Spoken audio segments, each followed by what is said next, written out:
Good morning, everyone, and welcome to the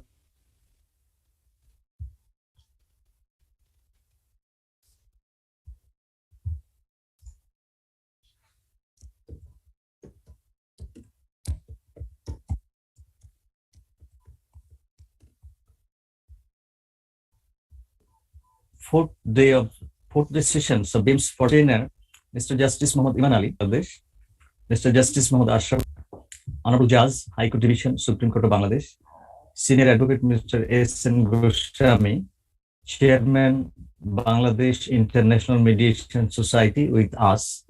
In addition, other resource persons, trainers, speakers, dignitaries from home and abroad are connected with us. With kind permission of our Honorable Chief Trainer, I, Pankaj Kumar Kundu, Advocate, Supreme Court of Bangladesh, I'm going to start our today's sessions. We will start our program as usual with BIMS theme song. I request our IT person, Mr. Manwar Jahan, to play the theme song.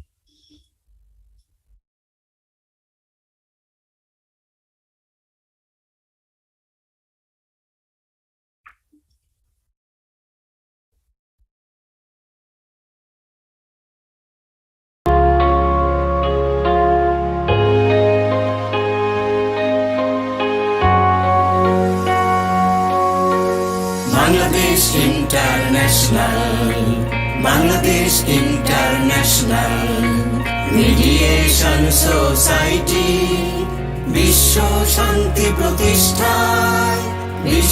শান্তি প্রতিষ্ঠায় অনন্য একটি প্রতিষ্ঠান BIMS অনন্য একটি প্রতিষ্ঠান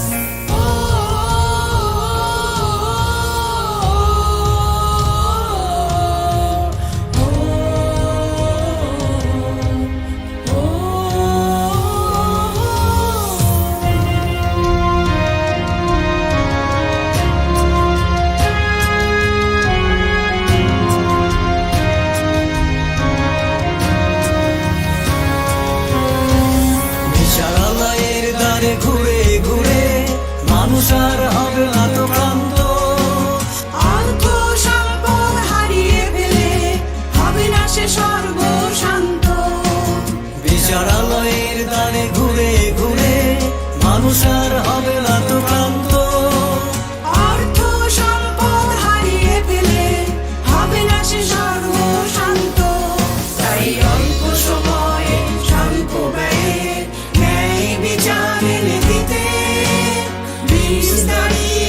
মানুষের পাশে নিয়ে এক শান্তি নিশান BIMS অনন্য একটি প্রতিষ্ঠান BIMS অনন্য একটি প্রতিষ্ঠান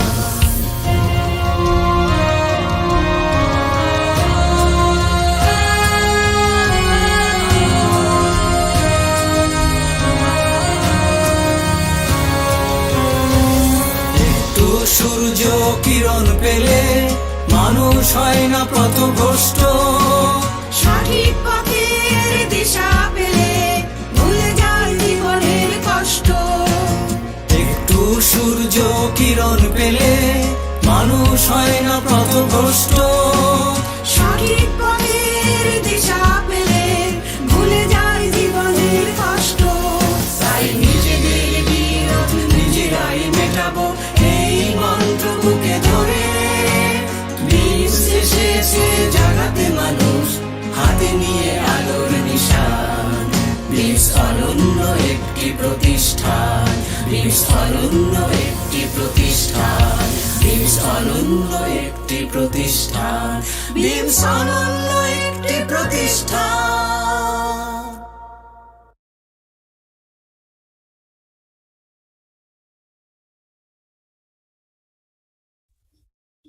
Thank you. Before we start, we have an announcement for you all. We have a demonstration session from 4:30 p.m. to 5:30 p.m.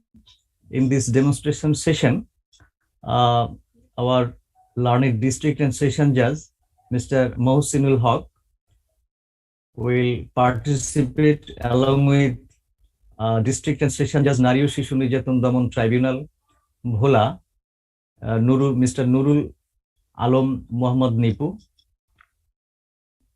Mr. Sharif Mohammad Sanaul Haq, Chief Judicial Magistrate Bhola, Mr. Usman Goni, Additional District and Session Judge Bhola, and Muhammad Jakaria, Joint District and Session Judge Bhola. Now we are going to start our first session. In this session, our first topic is ethics and code of conduct of mediators. And this topic will be discussed by our Honorable Justice Mr. Sohail Ahmed. So I now request Mr. Justice Mohammad Sohail Ahmed to make his presentation. Ahmed Sohail. Honorable Justice Ahmed Sohail to make his presentation. Thank you, Mr. Kundo. Honorable Mr. Justice Muhammad Iman Ali, Judge of Appellate Division, Supreme Court of Bangladesh, Chief Trainer of this training program, distinguished resource persons, participant judges, mediators, and friends from mediation community. Ladies and gentlemen, a very good morning to all of you. It is indeed a great honor and privilege for me to be one of the resource person for the 40 hours mediation training for the judges. I think this is the second training for 40 hours training program. And today is the 4th day of training session. I understand that you have already gone through a lot of things on mediation. Now today's topic to understand the ethics and code of conduct for mediation properly.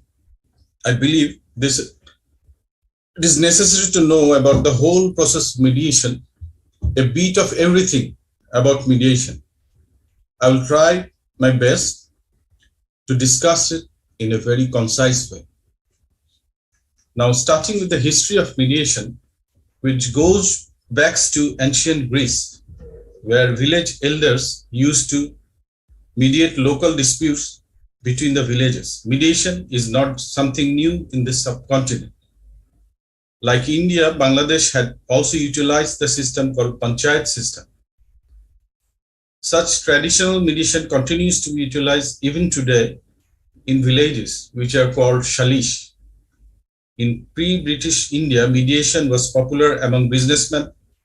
Impartial and respected businessmen called mahajans were requested by business association members to resolve dispute using an informal procedure which combined both arbitration and mediation. It reminds me the famous words of the US President Abraham Lincoln, emphasizing the profound significance of mediation may also be recalled. Discourage litigation, persuade your neighbors to compromise. Whenever you can, point out them the nominal winner is often a real loser in fees, expenses, and waste of time. In other words of Gautam Buddha, better than 1,000 hollow words is one word that gives peace, which even is reflected in the famous Sanskrit quote, Shantosham Paramam Sukham. That is, mediation is one of the mode for attainment of peace. Now, let us start with what is mediation. I will start sharing screen with you.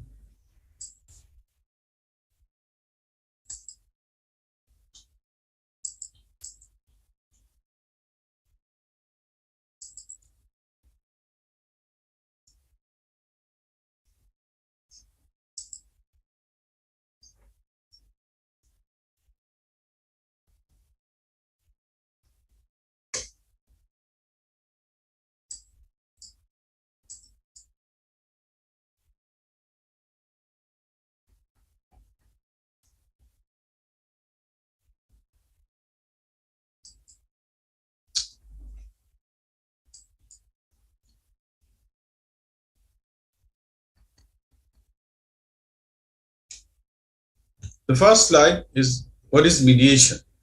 So you can see the definition as per Black's Law Dictionary. Mediation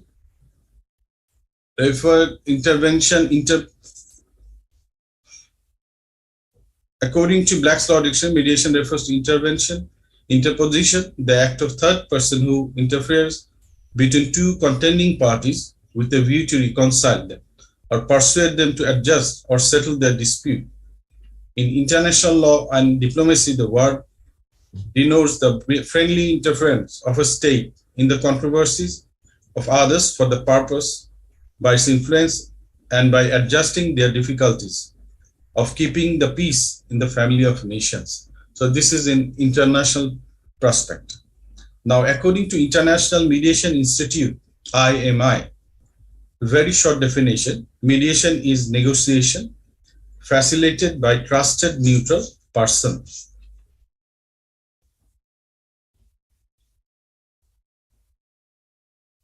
So next,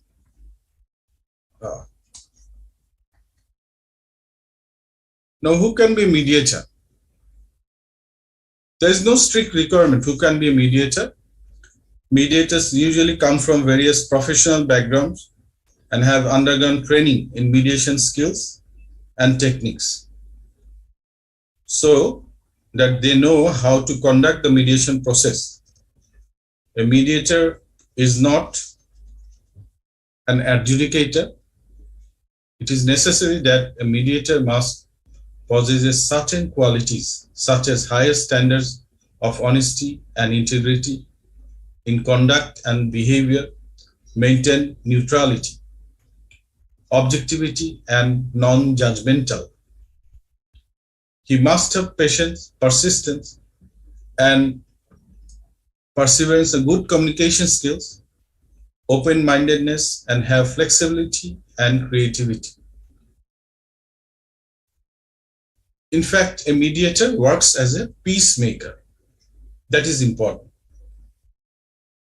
So what is in our country? What is the provision in our country? As per section 89A, subsection 1 of Code of Civil Procedure, judge himself can be a mediator. According to Legal Aid Act, section 21, subsection 2, legal aid officer can be mediator. Court can also appoint mediator from panel prepared by district judge with consultation with the president of the respective bar association. Also from pleaders, retired judges, or persons trained in dispute resolution can be a mediator. However, a person holding office of profit cannot be a mediator. It's all about is in the section 89A of the Code of Civil Procedure. So you have to go through the section properly. Now, next slide.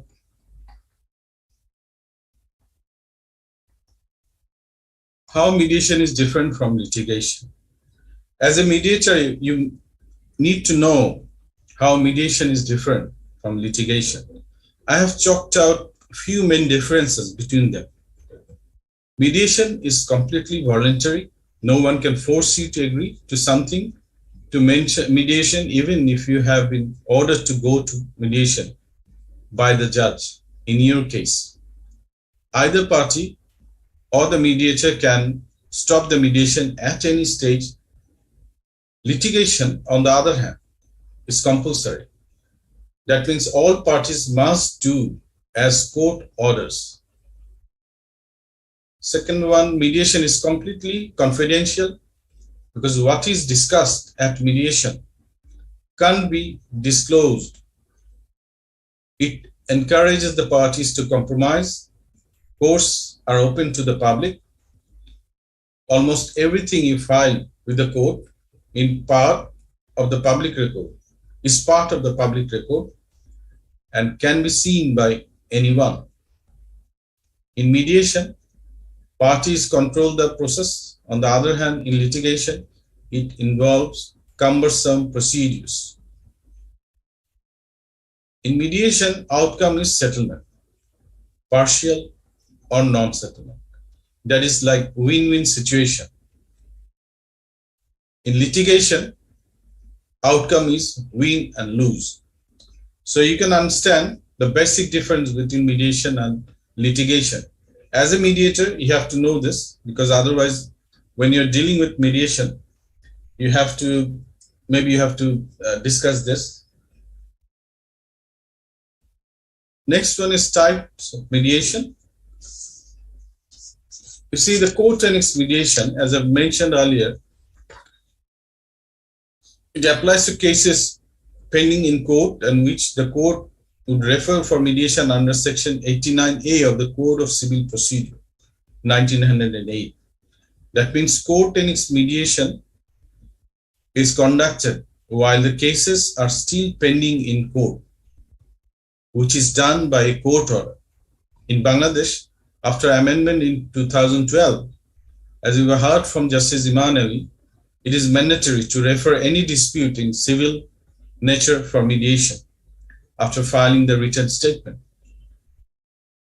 For court tenets mediation, there is no charge for the mediator or use of room. The cost of legal representation is the responsibility of each party. Main advantage of this section 89A of CPC is that it restricts time frame to 60 days from the day on which the court is so informed or a mediator is appointed by the court, as the case may be, within which the mediation process must be concluded. The court may, however, on its own motion or upon a joint request preferred by the parties, extend the time period for another 30 days. So in total, 90 days plus 7 days time for passing necessary order according to Order 23, Rule 3 of the Code of Civil Procedure. Private mediation. In private mediation, qualified mediators offer their services on a private fee-for-service basis to the court, to members of the public, to members of the commercial sector, and also to the governmental sector to resolve disputes through mediation.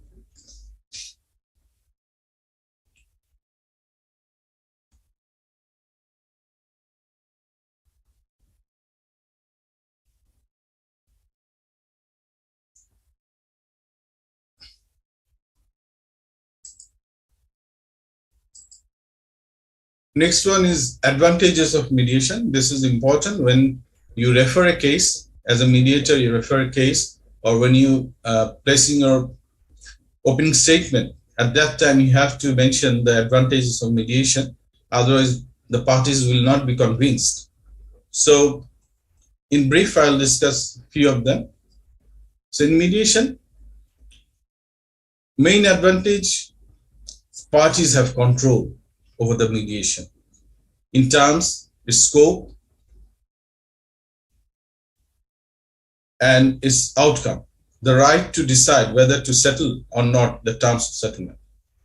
Mediation is participative. Parties get an opportunity to represent their case in their own words, and directly participate in the negotiation. The process is voluntary, and any party can opt out of it at any stage if he feels that it is not helping him. The self-determining nature of mediation ensures compliance with the settlement reached. This self-determining nature, I will discuss it later on when in the Ethics and Code of Conduct. The procedure is speedy, efficient, and cheaper. The procedure is a simple, flexible, and time-bound, which I have shown you, just told before, that is 90 days plus 7 days and 97 days as per the CPC. It can be modified to suit the demands of each case. Flexible scheduling allows parties to carry on their day-to-day activities. The process is conducted in an informal, cordial, and conducive environment. Mediation is a fair process and preserves relationship. The mediator is impartial, neutral, and independent.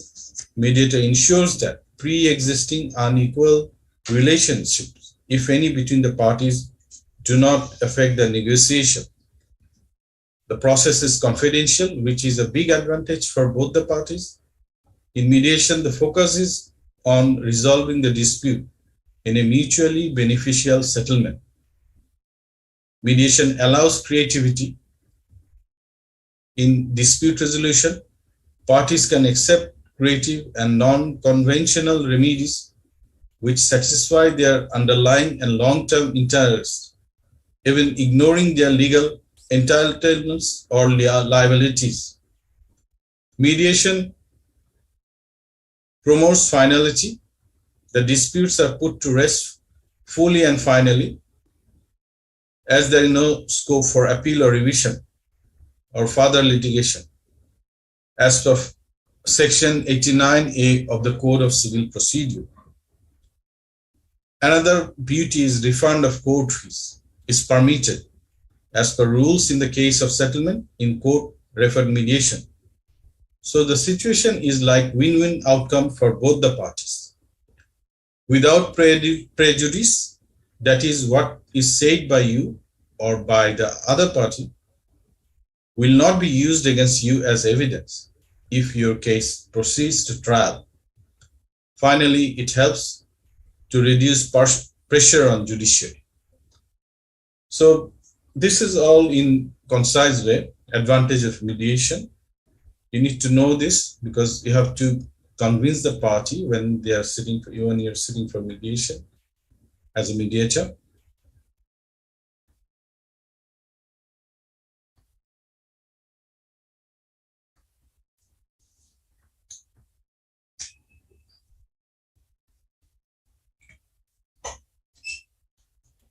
Doctor.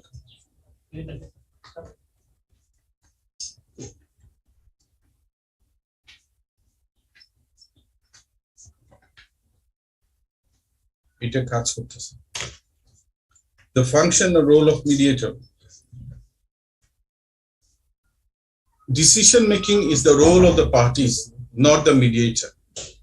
The role of the mediator includes assisting the disputing parties to identify issues, facilitating communication between the parties, focusing the parties on their interests, helping the disputing parties reach their agreement, and promoting and sustaining of good faith relationships between the parties. Mediator will establish a set of ground rules for all to follow. These rules include such matter as listening quietly while other parties speak, no interruption, remain seated and calm, mobile phone switched off, and generally treating everyone at the conference with respect. Mediator does not take sides and does not judge who is right or wrong. This is important. You should know the mediator does not take sides and does not judge who is right or wrong. Parties are generally, but not always, represented by legal counsel, where the mediated settlement needs to be reduced to a legal agreement or consent court order. In my opinion, it's better to have a counsel to be present or involved. Counsel may have a role in mediation at 3 stages: preparing their clients for mediation, attending at any meetings in preparation for the mediation, and attending the mediation conference itself. The parties will have to decide whether the legal counsel will attend at the mediation conference. So from the above discussion, it is understandable that the main purpose functions of a mediator are to facilitate the process of mediation and assist the parties to evaluate the case to arrive at a settlement. So evaluative role is when a mediator facilitates the process of mediation by creating a conducive environment for the mediation process, explaining the process and its ground rules, gathering information about the dispute, motivating the parties to agree on mutually acceptable settlement, assisting parties to reduce the agreement into writing.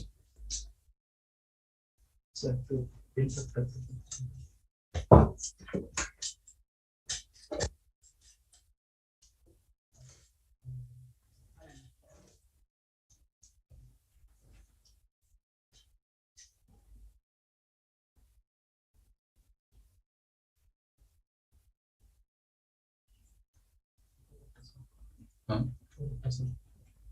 Huh. Now, evaluative role. The mediator performs an evaluative role by helping and guiding the parties to evaluate their case through reality testing, assisting the parties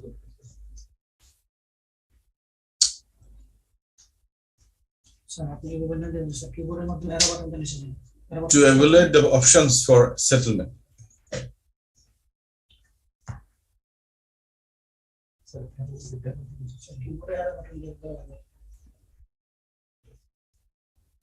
Now, stages of mediation. This is in fact related to ethics and code of conduct of the mediators. And I'm sure Ms. Priyanka Chakraborty yesterday explained to you in details on this topic. I'm just refreshing your memory in short.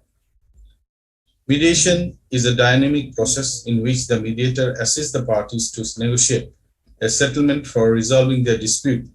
In doing so, the mediator uses the following functional stages of mediation, namely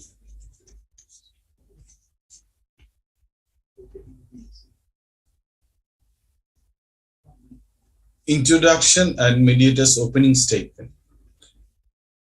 Mediator introduces himself by giving the information such as his name and qualification. Mediator requests the parties and their counsels to introduce themselves. Mediator expresses the hope that matter would be amicably resolved in order to gain the trust and confidence of each party. In the opening statement, the mediator explained to the parties the concept, process, advantages, and stages of mediation, the ground rules of the mediation, which I have mentioned earlier a few minutes ago. Suppose mobile phone switched off, you talk with gently other people, something like that. And finally, the mediator confirms that process is cleared by both the parties and shall give them opportunity to get their doubts clarified. Now, joint session. The objective of this is to gather information, understand facts and issues, and also the obstacles and possibilities. Mediator invites both the parties to present their case. So in this step, mediator invites both the parties. First, the plaintiff is given opportunity to state the case in his own words, followed by his counsel, if the counsel is present actually, who can present and state the legal issues involved in the case. He can help in the case. Likewise, the defendant is given opportunity, followed by his counsel. The mediator shall identify the area of agreement and disagreement between the parties and should encourage the communication to get additional information. At the completion of joint session, the mediator may meet each party with their counsel. Now moving to next slide.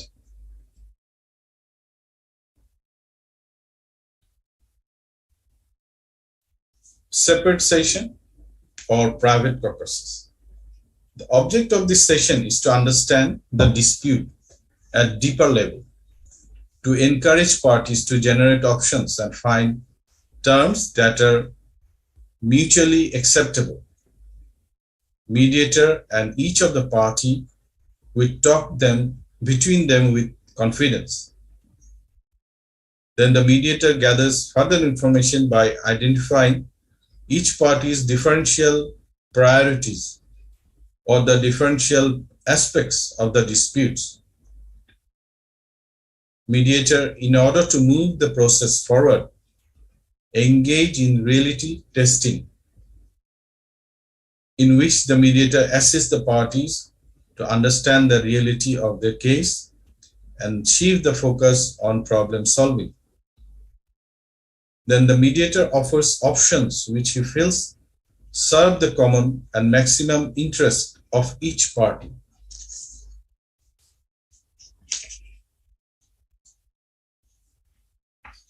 Now, the reality testing, techniques of reality testing.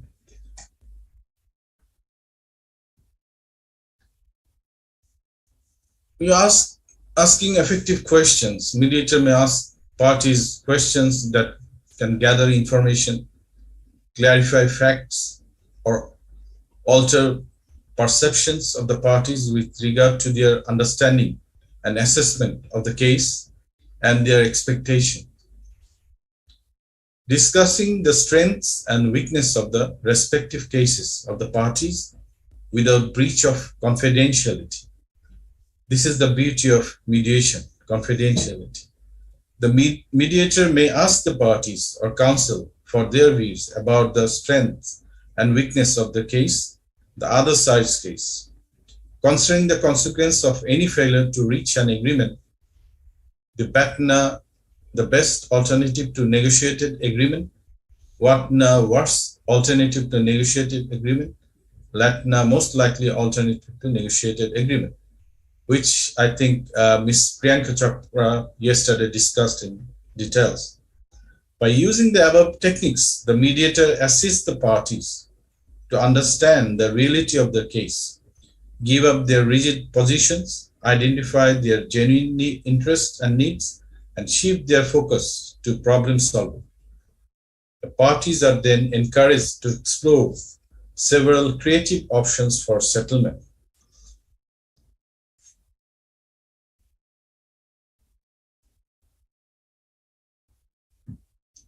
Brainstorm is a technique used to generate options for agreement. Yesterday, Kevin Brown was talking from his book, Getting to Yes, the brainstorming technique. So you might have the idea. So I give it a very concise way I will discuss. It's used to generate options for agreement. There are two stages to the brainstorm process, creating options. So parties are encouraged to freely create possible options for agreement. Options that appear to be unworkable and impractical are also included. The mediator reserves judgment on any option that is generated, and this allows the parties to break free from a fixed mindset. It encourages creativity in the parties. All ideas are written down so that they can be systematically examined later. Evaluating options. After intervening options, the next stage is to evaluate each of the options generated. The objective in this stage is not to criticize any idea, but to understand what the parties find acceptable and not acceptable about each option. In this process of examining each option with the parties, more information about the underlying interest of the parties is obtained. This information further helps to find terms that are mutually acceptable to both parties.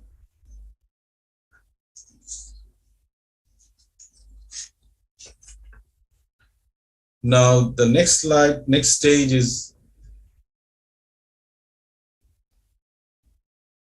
joint negotiation and exchange of offers.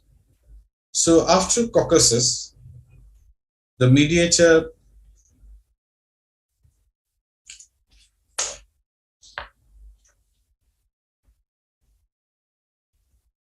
might bring the parties back together to negotiate directly. The mediator carries the options and offers generated by the parties from one side to the other. The parties negotiate through mediator for a mutually acceptable settlement. However, if negotiation fails and settlement cannot be reached, the case is sent back to the referral court. That's the fourth stage. Now I move to another slide. A closing session. In closing session, there is two parts where there is a settlement. So you come to a settlement. So the parties are reassembled. Mediator orally confirms the terms and reduces them to writing. The agreement is signed by the parties. Also, the mediator may affix his signature on the signed agreement. In the closing statement, the mediator thanks the parties for their participation and help them in reaching the solution. Where there is no settlement,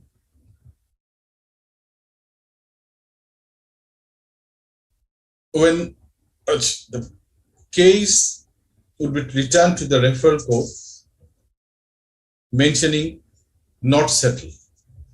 This is another thing, that it doesn't mention everything. The case sent back to the court, mediation failed. It doesn't say details why the mediation failed or something blah blah blah. It just said not settled. So the confidentiality issue is quite maintained. The statements made during the mediation will be kept confidential. As I said, should not be disclosed by any party or advocate or the mediator to the court or outside the court.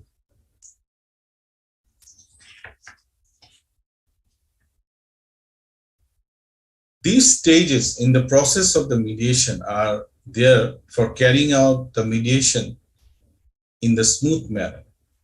If the stages are not followed properly, then it becomes difficult for the mediator and the parties to come up with a successful settlement. So as a mediator, you'll try to follow the step by step, then it will help you to come to solution. Solution will be easy. As a mediator, you have to know all these things. Now moving to the next slide.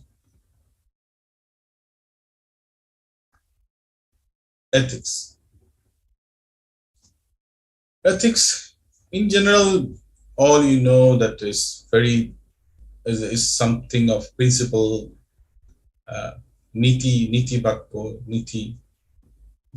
So as per Black's Law Dictionary, the word ethics or ethical or relating to moral action, motive or character as ethical emotion, also treating of moral feelings, duties or conduct containing precepts of morality, moral, secondarily as professionally right or befitting, conforming to professional standards of conduct. So in simple terms, what we understand by ethics now. Ethics is a process of determining what one considers right and wrong actions. So what one considers right and wrong action. This may sound easy, but in reality it's a complicated task. Right and wrong are dictated by one's perspective and may vary according to culture, moral climate, individual circumstance. What may be right principle or action for one party? So you think that this is right for you, and an action for one party may be absolutely wrong for another. To help navigate through this ambiguity, we need some guidelines for decision making and action. Ethics plays an important role in mediation. It works as a trust factor on which both the parties to a dispute rely on. Ethics are those moral principles which should be followed by the mediator and the parties. But it is the work of the mediator to maintain or to run the mediation on ethical ground. There are certain ethics that need to be followed by everyone, such as confidentiality, justice, fidelity, and others. I'll discuss this later on. The law of ethics and code of conduct are interrelated. So both are interrelated. In general, what we understand in general, code of conduct is a set of rules outlining the norms rules and responsibilities of proper practices of an individual party or an organization. Code of conduct is the practical application of the code of ethics. So, code of conduct is the practical application of code of ethics. In other words, the code of conduct explains what mediators must do to implement the code of ethics. So, other words, the code of conduct explains and what mediators must do to implement the code of ethics. It has developed some guidelines of code of conduct to serve as a general ethical and practical framework for the practice of mediation. The guidelines of code of conduct are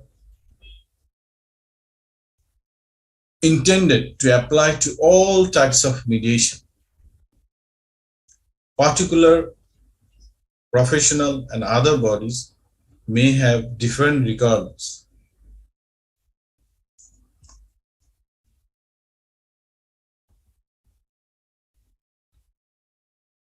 Now, main purpose of code of conduct in mediation. So what is the purpose for the code of conduct? To provide standards that guide mediators in the performance of their duties and functions, to promote good governance in the mediation services, to promote public confidence and trust in the process of mediation for resolving dispute.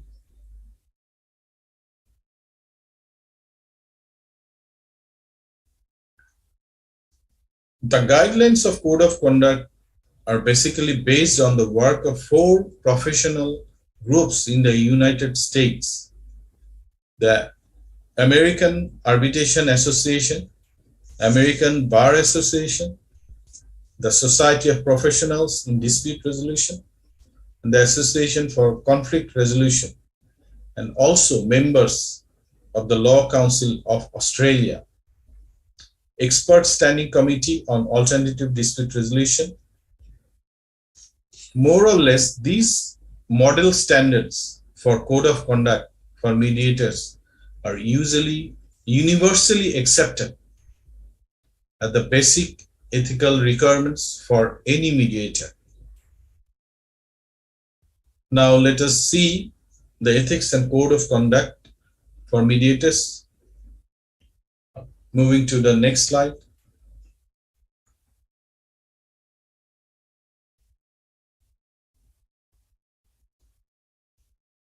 Principle of self-determination.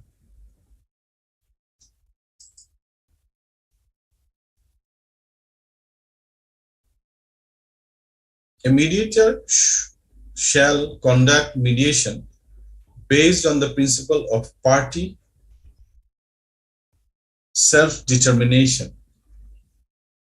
At the advantage stage of the mediation, I have told you just the principle. Now I'll discuss it in brief details.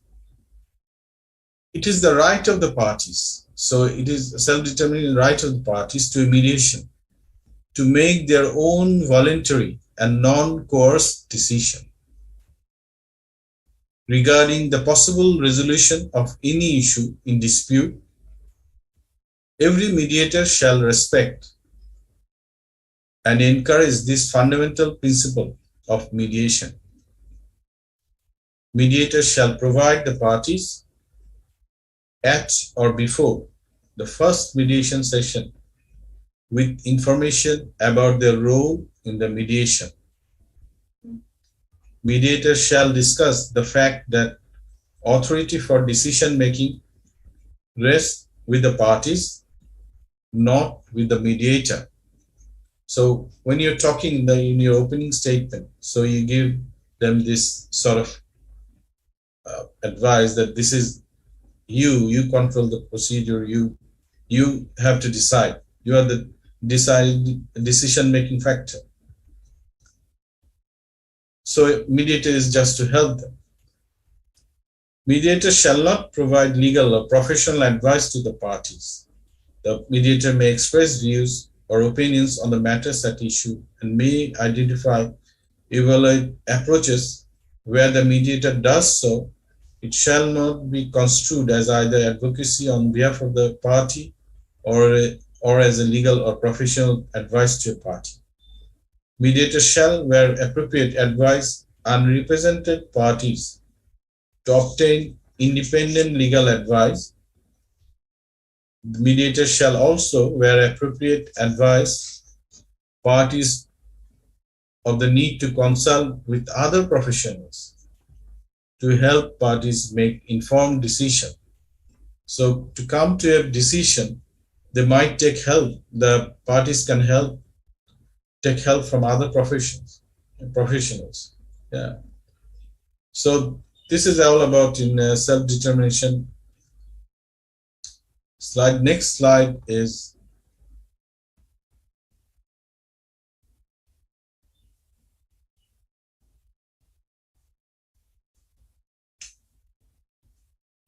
independence or impartiality.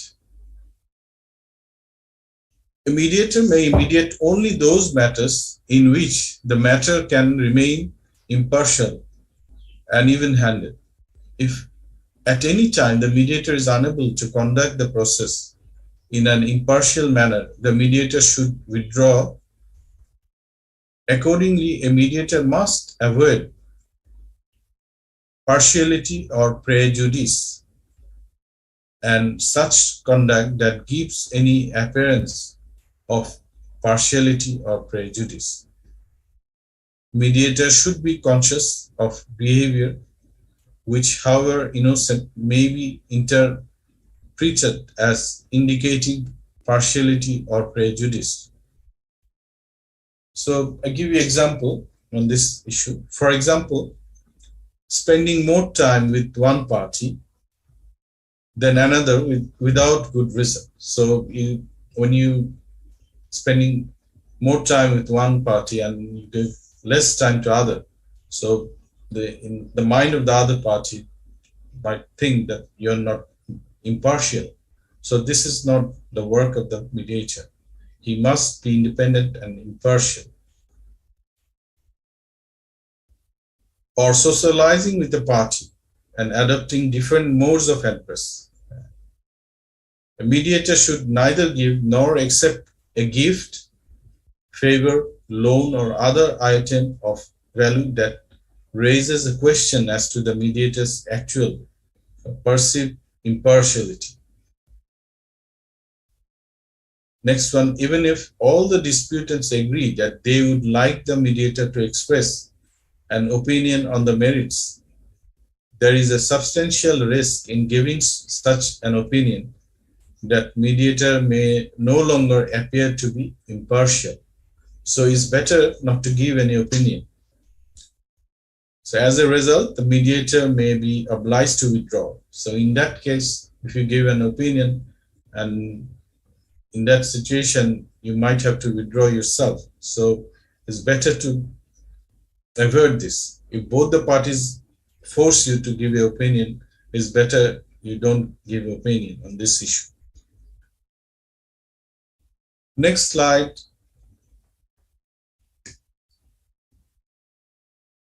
Is conflict of interest.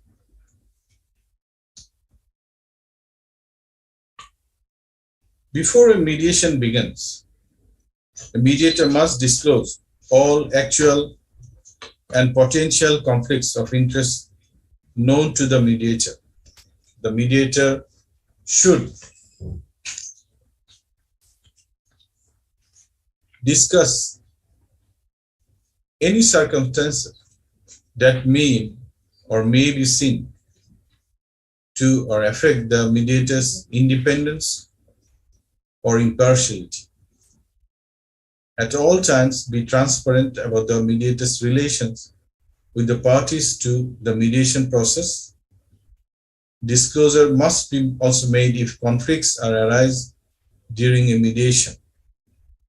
After making disclosure, the mediator may proceed with the mediation if all parties agree and the mediator is satisfied that the conflict will not preclude the proper discharge of the mediator's duties. After a mediation, a mediator must not act in such a manner as to raise legitimate questions about the integrity of the mediation process. So you have to remember that during the mediation, your act will be such a way that cannot be questioned, raise legitimate question about the integrity of the mediation process. External pressure should never influence a mediator. A mediator's commitment should be to the parties and the process. Interests which should be disclosed include any association with the party or the advisor of representative of a party, which could reasonably be seen to affect the impartiality of a mediator. A mediator should disclose to the participants any circumstances which may cause or have tendency to cause a conflict of interest. In particular, a mediator who is a partner or an associate of any representative retained by the either of the parties should not act as mediator without the fully informed consent of all the parties.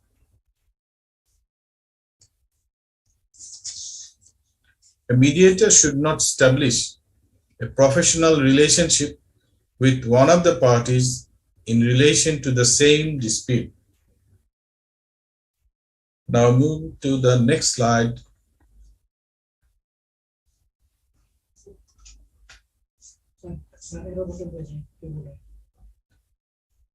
Mediators' professional competence. This is important. If you are a mediator, if you don't have the quality to be a mediator, then you should not go for it. Yeah. So a mediator must not mediate unless the mediator has the necessary competence to do so and to satisfy the reasonable expectations of the parties. Competence comprises appropriate knowledge and skills, which would normally be acquired through training, education, and experience. So this is the training you have. Education, you have to go through the book, different book. You have to have interest on to how to improve your mediation skill, and experience. If you do a lot of mediation, then automatically you'll be experienced. Mediators should have available for the parties the information regarding their training. So you have to be transparent. So you have, if you have training, so training, education, and experience. If a mediator's ability to conduct mediation is impaired by drugs, alcohol, or otherwise, if you have some bad habits, he shall not conduct the mediation. When a person is appointed or nominated to a panel or list of mediators, the appointing court, tribunal, institution, or agency should ensure that the mediator has thorough training, education, and experience, acquired the necessary knowledge and skill for inclusion on the particular panel or list.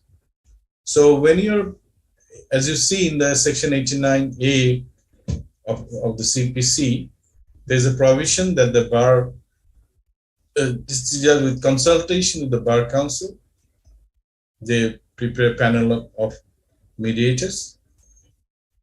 So you have to, when you refer a case, you have to think about the competency of the mediator. This is very important. The mediators' questions of inclusion on a list of mediators should be made public. Qualifications. The qualifications for inclusion on a list of mediators should be made public and available to interested parties. So those who are interested in mediation, they must know that these are the list. We can choose the mediator.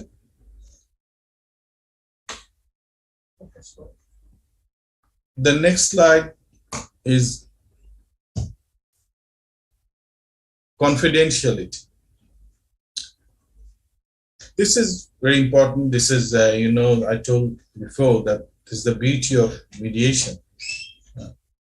Subject to the requirements of the law, a mediator must maintain the confidentiality required by the parties. As the parties' expectations regarding confidentiality are important, the mediator should discuss those expectations with the parties and endeavor to meet them.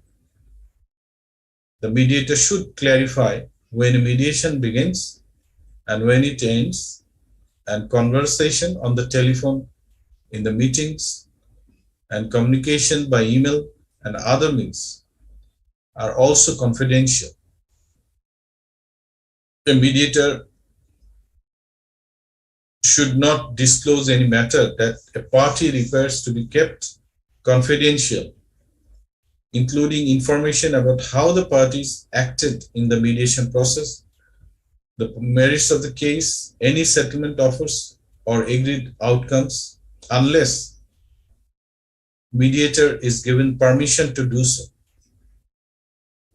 by all persons attending at a mediation with an interest in the preservation of the confidence, or the mediator is required by law to do so.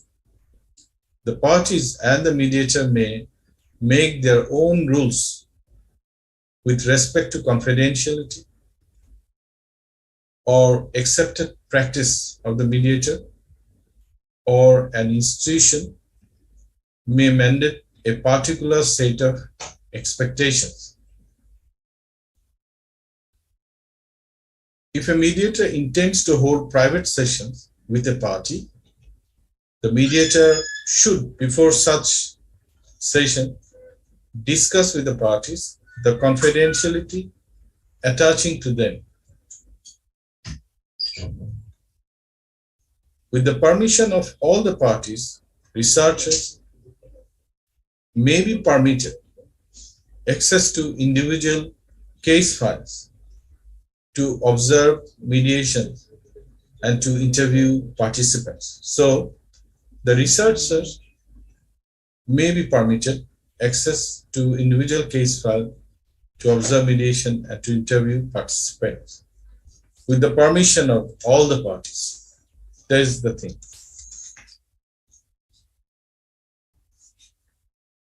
When materials emanating from a mediation are used for research, supervision, or training purposes, the mediator should remove all the identifying information from them.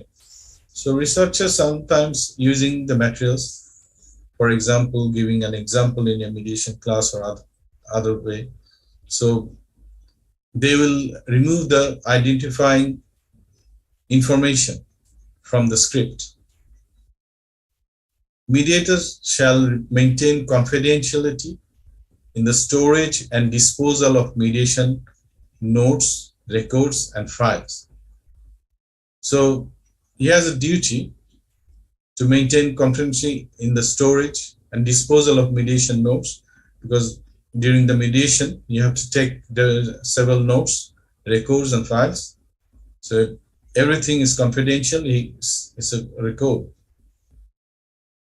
So I move to next slide.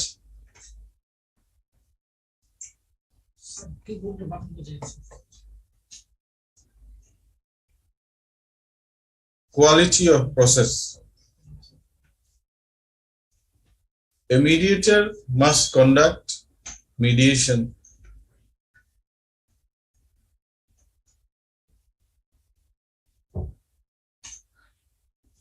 in keeping with following qualities, such as diligence, timeliness, safety, presence of the appropriate participants, procedural fairness, party competency, honesty, and must respect among all participants.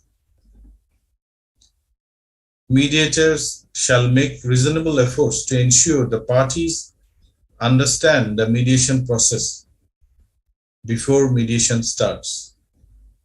Mediators have a duty to conduct a process that provides parties with the opportunity to participate in the mediation and encourages respect among the parties. So as a mediator, you have a duty that both the parties respect each other. Although they are fighting in the court, now they are in a stable position. They can talk each other and try to solve their problem through mediation. So respect is very important. So you have to try to convince them. Nobody should be violent. They should respect each other. It is a good practice for the mediator to make the parties aware of the importance of consulting other professionals. As I told earlier, that during mediation, if necessary, the parties can consult with other professionals where appropriate to help them make informed decisions. A mediator must address with the parties any instances of deceit, fraud, and misleading statements before any settlement is reached. So this is very important. If you find out that deceit or fraud or misleading statements are made before any settlement is, so you have to address them.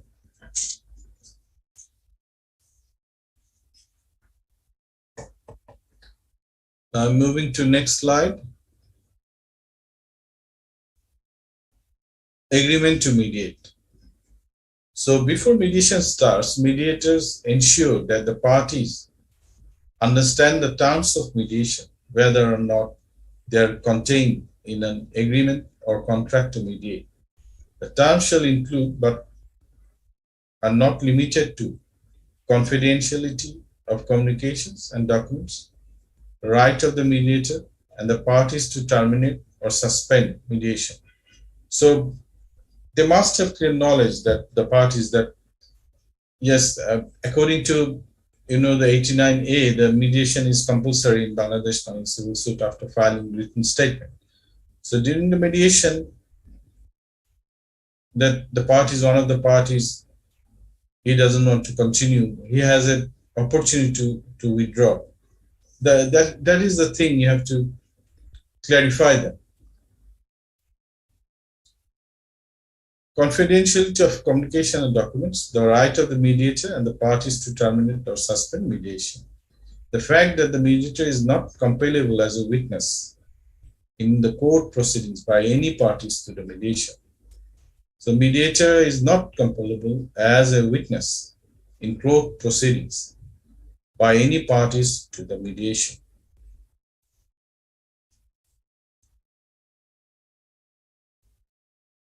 Moving to next slide.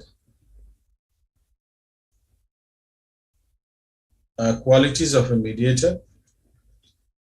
It is necessary that mediator must possess certain basic qualities, which include mediator should have complete, genuine, and unconditional faith in the process of mediation and its efficacy. They must maintain high standards of honesty and integrity in conduct and behavior. The honesty also includes, it means telling the truth when meeting the parties separately.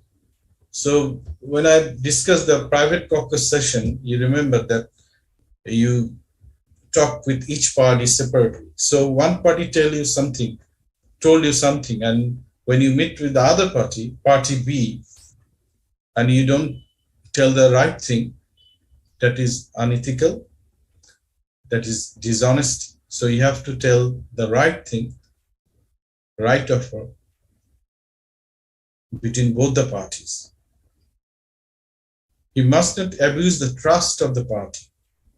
So the parties have a trust on you that you'll do act as a neutral mediator, neutral person. You're here to help them to come to a solution. So that is important.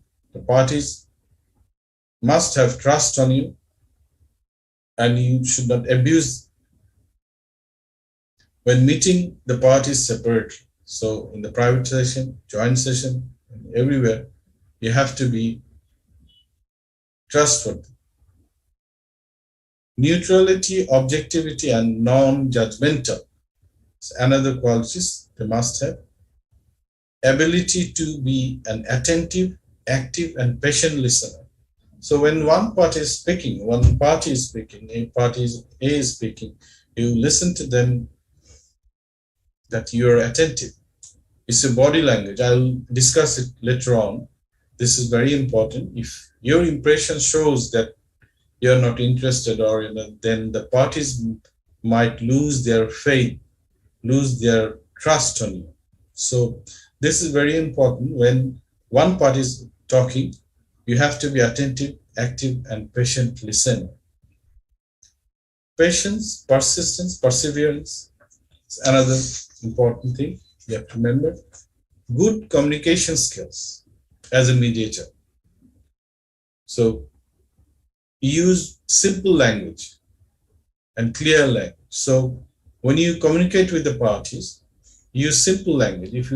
If you're difficult, if you use difficult language, if you use something else, they don't understand.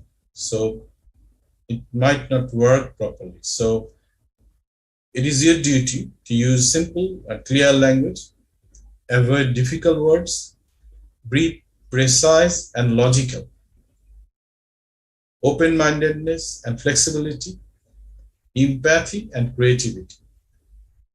These all are the things you must have, the qualities of a mediator to be a good mediator. Now I move to the next slide.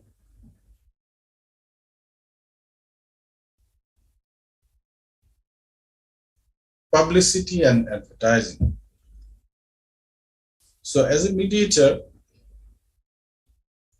you must not engage in misleading or deceptive publicity or advertising. Suppose you don't have the quality, or you don't have the training, you should not give anything misleading or publicize anything that you don't have. So you always avoid misleading or deceptive publicity or advertising. A mediator must not make any false or misleading statement, including statements or claims, statements of claims to the mediation process. Its costs and benefits. So as I told you that when you refer case for mediation, in your opening statement, you discuss the advantages of mediation. So when the parties are present, then you told them the right thing. The advantages, what is the advantages, and benefits, role, what is your role, skills, competence. You have to clear to them. Basically, you will not make any false or misleading statement to the parties. So I move to next slide. Fees and other charges. So mediator must fully disclose the mediator's engagement terms and fees to the parties. This is important because in private mediation, the private mediator usually charge fee. So you have to be clear about the fees, terms to the parties. In Bangladesh, in court annex mediation, you see that there's a provision, judge himself or the list of panel of lawyers, he can select mediators. Court annex mediation, there is no fee or charge for that using a courtroom, but there is a fee arrangement, or the other institute. Suppose you use BIMS, I think BIMS have a separate fee schedule for the mediators, something like that. So before engaging in the mediation, it's a duty to disclose your fees and terms. The better practice to record in writing the arrangements in respect of fees and costs. So it's better to have put it in writing, otherwise dispute may arise. This is better practice. So as a mediator, you always follow the better practice, which is good for mediation, where when you can solve the problem, you'll feel better. So this is, you practice, always practice better. What is better for mediation? Next slide is termination of mediation. Mediator may terminate a mediation if the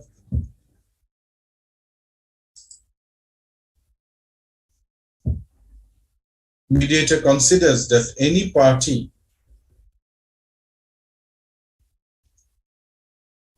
is abusing the process.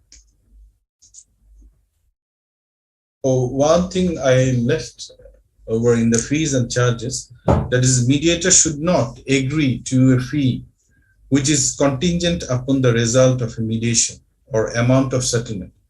So you cannot fix a fee that if the case settled, then I'll take my fees. No, you can't do it. Mediator should not agree to a fee which is contingent upon the result of a mediation or amount of settlement. So the next one is termination of mediation.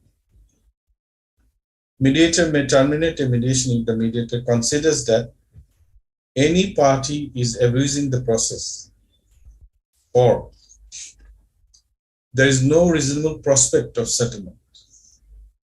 So when there is no prospect of settlement, mediator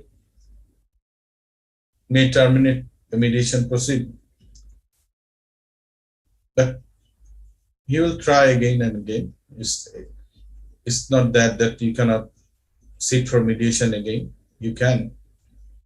If the mediator, if appropriate, should inform the parties and may terminate a mediation if a settlement is being reached that to the mediator appears unenforceable or illegal, having regard to the circumstances of the dispute and the competence of the mediator for making such an assessment, or the mediator considers that continuing a mediation is unlikely to result in a settlement. One or more of the parties is not acting in good faith. That is another reason for terminating the mediation. Or the parties' proposed agreement would be illegal. So both the parties agreed in a position which is illegal or involve the commission of a crime, something like that, then mediator can terminate mediation. Next slide is advancement of mediation practice. A mediator should act in a manner that advances the practice of mediation. A mediator promotes this goal by engaging in some or all of the following: fostering diversity within the field of mediation, striving to make mediation accessible to those who elect to use it, including providing services at a reduced rate or on a pro bono basis as appropriate, or participating in research when given the opportunity, including obtaining participant feedback when appropriate. Sorry, I have to water.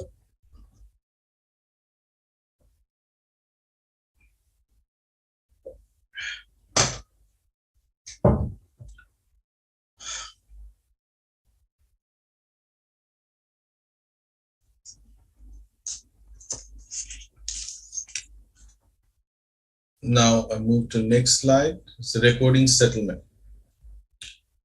So if a mediation results in a settlement between the parties, the mediator encourages the parties to continue the mediation until the parties have recorded terms of settlement in writing and address any enforceability issues.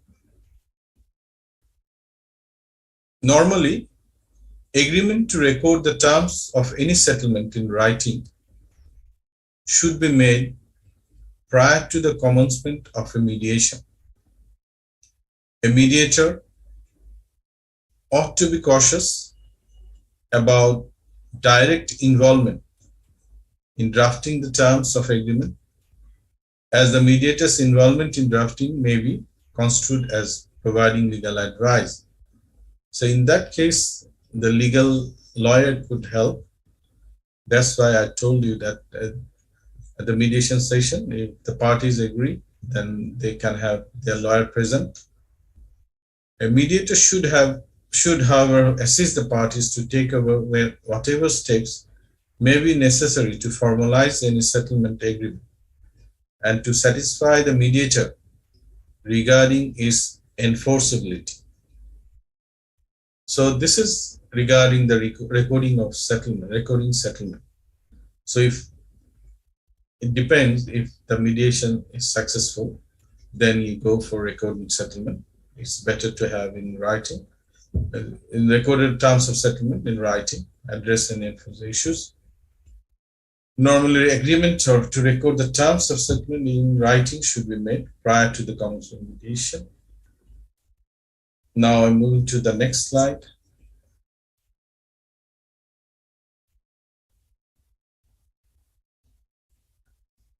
Now, last but not the least is duty towards third parties. So, mediators should avoid conducting the mediation process in a manner that may harm the parties. This is their first duty. Should avoid conducting mediation process in a manner that may harm the parties. He should consider whether a proposed settlement may harm others. That is the point, who are not participating in the mediation. This is more important when the third parties likely to be affected by mediated settlement are children or other vulnerable people. So, duty also towards the third parties, that this is important when the third party is likely to be affected by a mediated settlement who are child or vulnerable people, because these third parties are not directly involved in the process. The mediator has a duty to ask the parties for information about the likely impact of the settlement on others and encourage the parties to consider the interest of such third parties also. So, as a mediator, you have to remember that you have also duty towards the third parties. If a mediation settlement is reached and you see that it will affect the third person who is not present before the mediation, you ask the parties to consider their interest that is your duty as well to remind them. So regarding ethics, I recall the quote of great German philosopher Immanuel Kant, who said that in law, a man is guilty when he violates the rights of others. In ethics, he is guilty if he only thinks of doing so. So you see that in law, a man is guilty when he violates the rights of others. And in ethics, he is guilty if he only thinks of doing so. So if you're thinking that you'll do so is breaking the law, then it's unethical. These all are code of conducts universally accepted, which the mediators should follow in the mediation process. So this is all about the ethics and code of conduct as universally accepted, which is also followed in Bangladesh, India, other countries. If you go through section 89A of Code of Civil Procedure, you'll find some guideline on there, how the mediation conducted and the mediator's obligation, how you deal with the parties. It's everything there actually. Now, two more important matter mediators should bear in mind. It's actually related with ethics and code of conduct. You'll have a discussion, I think, next session is on impasse in mediation. It's related with these topics as well. So I better discuss this in a very precise manner.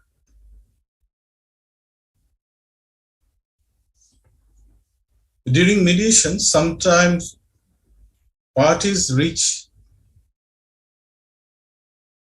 an impasse. What is impasse? A standstill. In mediation, impasse means and includes a stalemate, standoff, deadlock, bottleneck, hurdle, barrier, or hindrance. Impasse may be due to various reasons. It may be due to an overt conflict between the parties. It may also be due to resistance to workable solutions, lack of creativity, exhaustion of creativity, etc. Impasse may be used as a tactic to put pressure on the opposite party.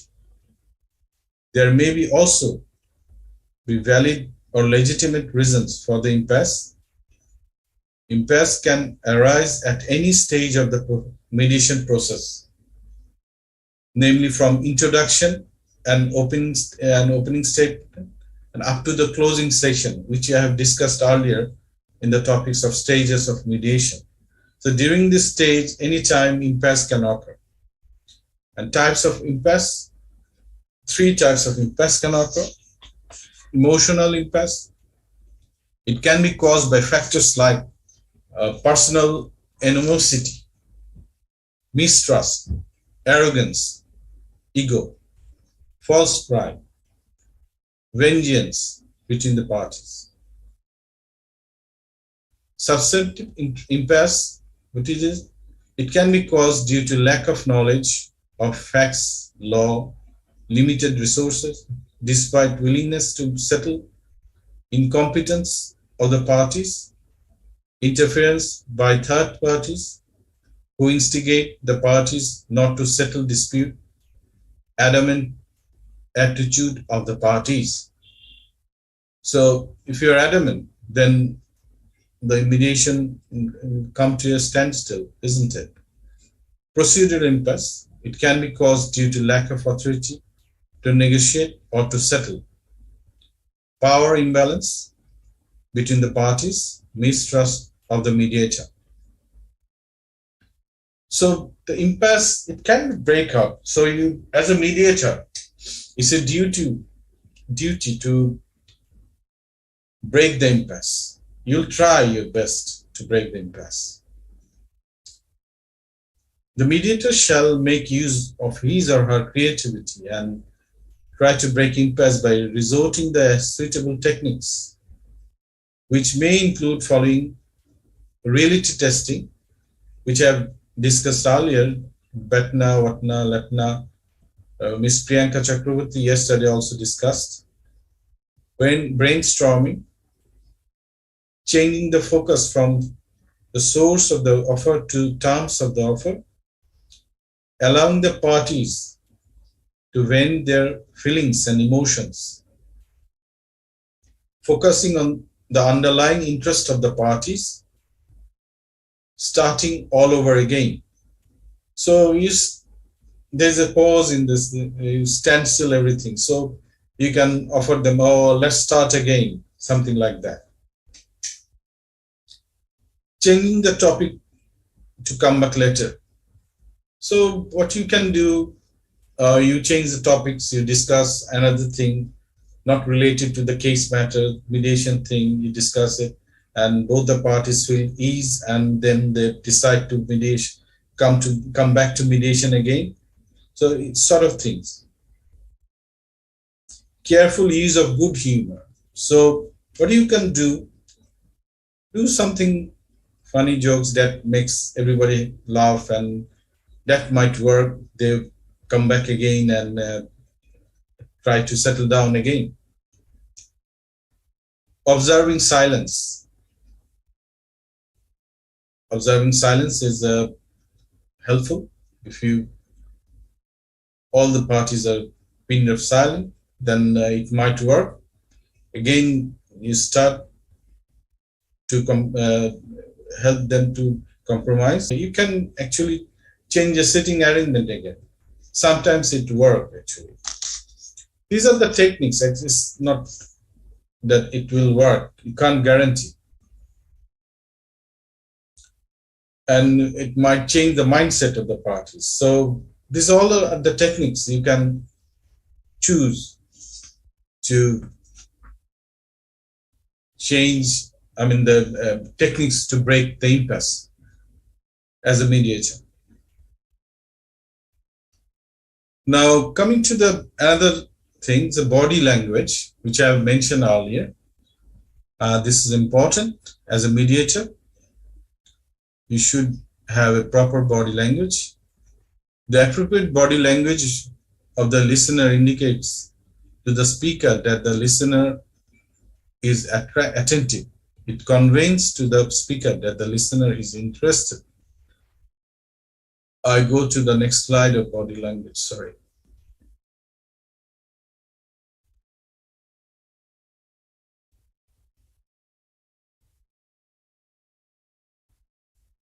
Oh, number 3 is missing. I'll read it over here.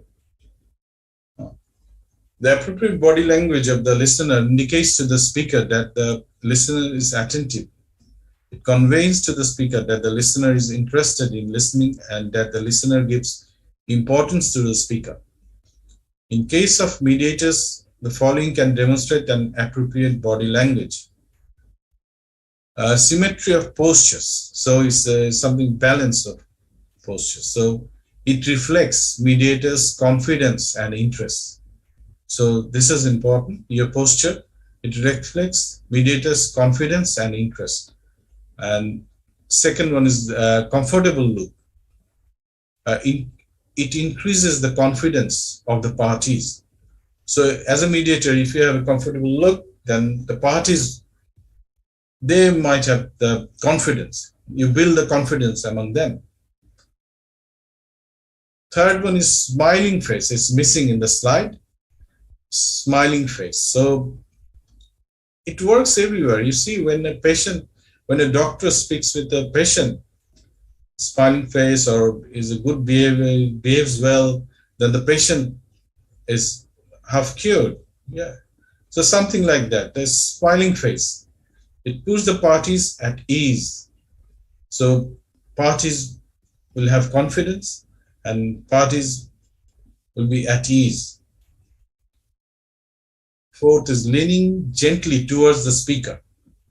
So if you leaning gently towards the speaker,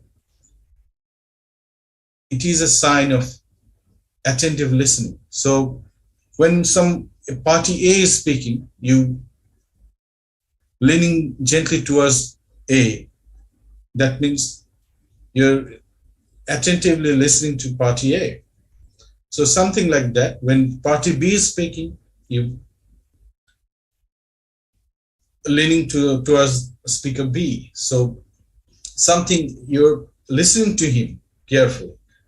You have to give the impression. Fifth one is proper eye contact with the speaker. So if anyone's speaking, you have eye contact with them. So it's a sign, it ensures continuing attention. So you're giving him attention, proper attention. So this is very important. As a mediator, you must have these qualities: body language, ethics, and code of conduct that I've discussed. Body language is part of this. Actually, you always have to remember all these things will able to help you to come to a fruitful solution and come to a settlement in a mediation. Sometimes it might not work, but you have to try. You cannot give up. So these all are the universally accepted ethics and code of conduct for mediation. So you all have to follow this actually. Now, let me give some idea on mediation in Bangladesh context and international context as well. Mediation requires cooperation of both parties. Ultimately, in mediation, both sides coming to the table and working towards a resolution. If one side refuses to do so, then mediation may not work for you and successful resolution will not be reached. Sometimes persons dealing with mediation do not have adequate knowledge and experience, for which mediation also fails to become a success. Now, arbitration process is not working in Bangladesh properly. Justice Imanili was saying about this in his opening speech, actually. I was connected on that day. Due to lengthy procedure, and the arbitration award can be challenged up to appellate division. Let me share my real life experience regarding arbitration. While I was a practicing lawyer, I had the opportunity to conduct many arbitrations as a lawyer. I don't want to name the parties of the arbitration proceeding. Most of them took around 8 to 10 years to complete, to come to a conclusion. And I heard that some of the proceedings are still pending. So you can easily understand what is actually happening in arbitration in Bangladesh. However, some of the proceedings have been completed in due time. But the problem is arbitration award is not final. As against this, there is a provision to challenge the arbitration award, and it can up to the appellate division. But in mediation, no appeal or revision lies against an agreed settlement. As you can go through section 89A, this is clearly spelled out over there. So that is finality. That's the beauty of mediation. But in now nearly 4 million cases are pending in Bangladesh, and number is mounting day by day during the pandemic with institution of fresh cases. It is becoming humanly impossible to decide all these cases by the regular courts in a speedy and cost-effective manner. So considering this aspect, I believe that mediation is the best possible option to resolve this problem through peace and development. It is very natural that everything has good and bad side. Nothing is perfect in this world. In mediation, some difficulties that there are no guarantees about the success of mediation. If the other side is adamant that they are right, refuses to listen to what you have to say, or won't agree to mutually beneficial terms, then the case could end up going to court anyway. So another problem is that you might want to go public because mediation is confidential, which I have mentioned several times. So your case is something different. So you want to go public. In some cases, this might not work in your favor. So because you've been accused of something publicly, so then you may want the public vindication that comes with a court case. So instead of going to mediation, you might prefer for court case in that case. Furthermore, there's also growing fear, especially in our country, among the lawyers regarding mediation, that cases being resolved quickly would reduce the cases as well as number of practicing lawyers. So there is a fear among the lawyers that they will lose their case, and especially the practicing lawyers. And the judges, we have taken note from you that because of the non-cooperation of the lawyers, mediation actually failed. Consequently, the amount of fees to be collected from the clients. So the lawyers have they consider that if the mediation is successful, then they lose their client and their fees as well. In this respect, my suggestion, the lawyers have to change their mentality. We have to try to change the mentality by pursuing courses on giving information on mediation. In fact, lawyers should bear in mind that mediation is a part of the legal system, and they can take it as a profession in addition to their legal practice. After going through proper training on mediation, training like you, the lawyer should take part, and they should bear in mind they can settle a case quickly by mediation. Then they might have more cases in his hand. The parties will see that he can give quick relief. So I think instead of losing their case, they might get more cases. Now, there's a common course in the judicial domain said by William A. Gladstone that justice delayed is justice denied. Also, Martin Luther King Jr. said, injustice anywhere is a threat to justice everywhere. Delayed justice even sometimes fails to give proper remedies to a winning party. We all have to keep in mind all this goes for a judicial system to open the door of justice and ensure it for all. Mediator is the guardian of the mediation process. Without strictly adhering to the ethical standards which I have discussed in Code of Conduct, the mediator would not be able to reflect on the precepts of Bhatna, Vatna, Latna to enable the parties to move towards a settlement. If the parties have reposed their faith and trust and decided to try to resolve their dispute through mediation, it is crucial that sanctity of the process is maintained. So process which I have mentioned, it should be maintained, which is dependent on the ethical standards to be followed by the mediator. Only then the processes can be an effective and rewarding one for both the mediator and the parties involved.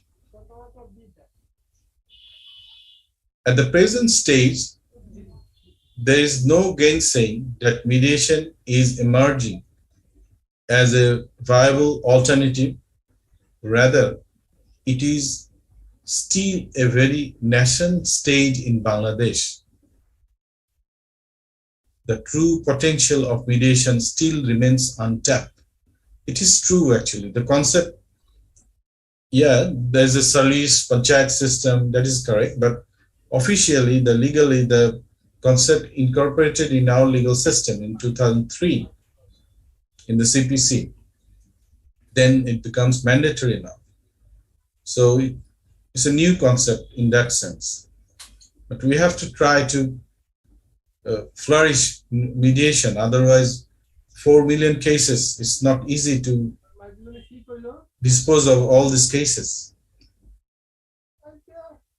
Our economy is developing very rapidly. Many foreign companies are now investing in Bangladesh. Therefore, effective steps towards alternative dispute resolution is needed to make Bangladesh an investment-oriented country. To develop the field of mediation, it is necessary to have thorough research, studies, and training by establishing an international mediation academy in Bangladesh. I usually, in every lecture, I suggest this. Bangladesh government should take initiative to establish an international mediation academy like other countries. And also, we need to be signatory of Singapore Convention to resolve cross-border commercial disputes. As rightly pointed out by our Honorable Chief Trainer, Justice Mahmood Iman Ali, on the beginning of the session, he rightly pointed out this, and because a lot of international transactions, a lot of commercial transaction is going on between Bangladesh and other countries, and if we have a signatory to Singapore Convention, it will help us. Other countries, I think Nepal, they have signed it. Maldives, they have signed it. So I don't think we should. I think we should sign it. And so far as 54 countries have signed this convention, Singapore Convention. Yeah. So I suggest that Bangladesh government should think about it. Now, it is true that mediation cannot be substitute a formal judicial system, but complement and support it. Experience worldwide has shown that mediation facilitates a high settlement rate, and most people are satisfied with the outcome of mediation. In the Western world, the outcome is very satisfactory. And considering the advantages of mediation in the legal field, Joseph Greenbaum said that an ounce of mediation is worth a pound of arbitration and a ton of litigation. So you can understand in the Western world how mediation is working. I think they have success rate nearly 80%, some of the countries. Now, Bangabandhu Sheikh Mujibur Rahman, the father of the nation, who wanted a change in the traditional judicial system of Bangladesh by introducing alternative dispute resolution, especially mediation. Bangabandhu, in his book, Amar Dekha Noya Chin, explained his participation in the Asia-Pacific Peace Conference held in Beijing 1952, saying, quote, "We are willing to join the peace conference of those who want peace in the world today. We agree to raise thousands of voices with all those fighting for peace, be it Russia, America, Britain, or China. We want peace." So it is clear that this can only be achieved through mediation. Therefore, we all have to come forward to overcome the problems of judiciary for the greater interest of the nation and to ensure justice for all. In my point of view, reasons for decreasing mediation in Bangladesh are non-cooperation of the lawyers, which I have mentioned a few minutes ago, ignorance on mediation. So we need publicity actually. So if publicity like newspaper media, TV channels, and Facebook, all sort of things can be used to publicize the benefits of mediation.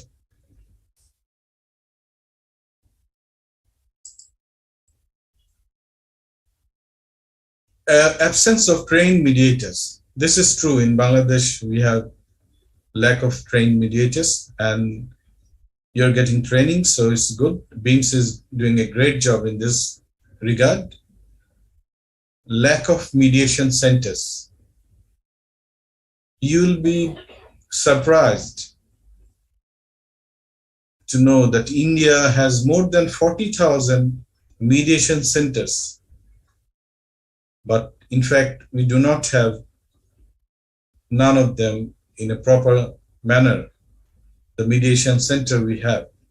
We usually using mediation for different rooms of courtrooms or other rooms, but we don't have specific mediation center like India. Other countries have. Another reason is change of mentality. So change of mentality is something the parties are adamant. No, if you go for mediation, it's wastage of time. So you're adamant. This sort of attitude sometimes is a bar for a successful mediation. They think that it's a wastage of time and money. So they don't go for mediation. Last one is we don't have any specific law like Arbitration Act 2001. You know that there's a specific law in Arbitration Act 2001, but we do not have in mediation. Even in Arbitration Act 2001, there is a provision for mediation. If the parties during the arbitration, they feel that they can settle the matter without going through the full procedure or arbitration tribunal, they can sit down and settle the issue in mediation. So you can understand the importance of mediation is also included in the Arbitration Act. And a lot of legislature in Bangladesh, they have provision in mediation. It's different chapters, so I'll discuss this. So there's no, of course, no one-size-fits-all solution. And I understand that mediation should not be viewed through rose-tinted glasses. One should always keep in mind the nature of his case and personality traits of the other side before deciding to go through with mediation.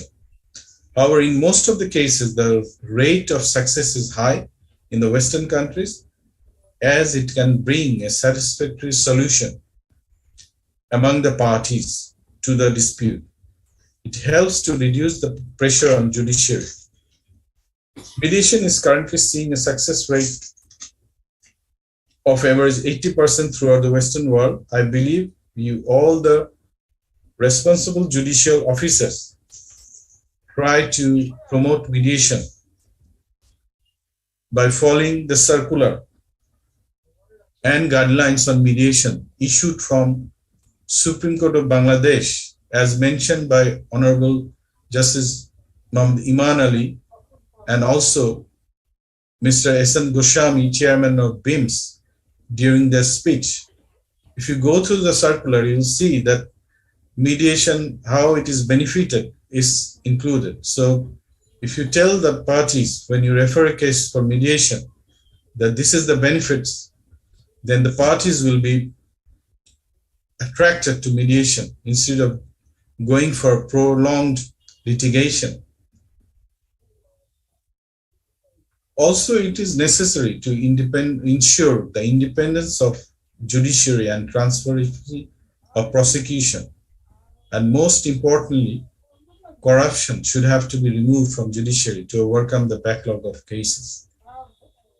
Regarding alternative dispute resolution, our former late lamented Honorable Chief Justice of Bangladesh, Honorable Justice Mustafa Kamal, said ADR is a non-formal settlement of legal and judicial disputes as a means of disposing of cases quickly and inexpensively. It is not a panacea for all evils, but an alternative route to a speedier and less expensive mode of settlement of dispute. It is voluntary and cooperative way out of impasses. Further, I am also tempted to quote Robert A. Bush, written in his book Mediation and Adjudication, Dispute Resolution and Ideology, an Imaginary Conversation, wrote that mediation is less traumatic, more human, and far more capable of healing and reconciliation than adjudication.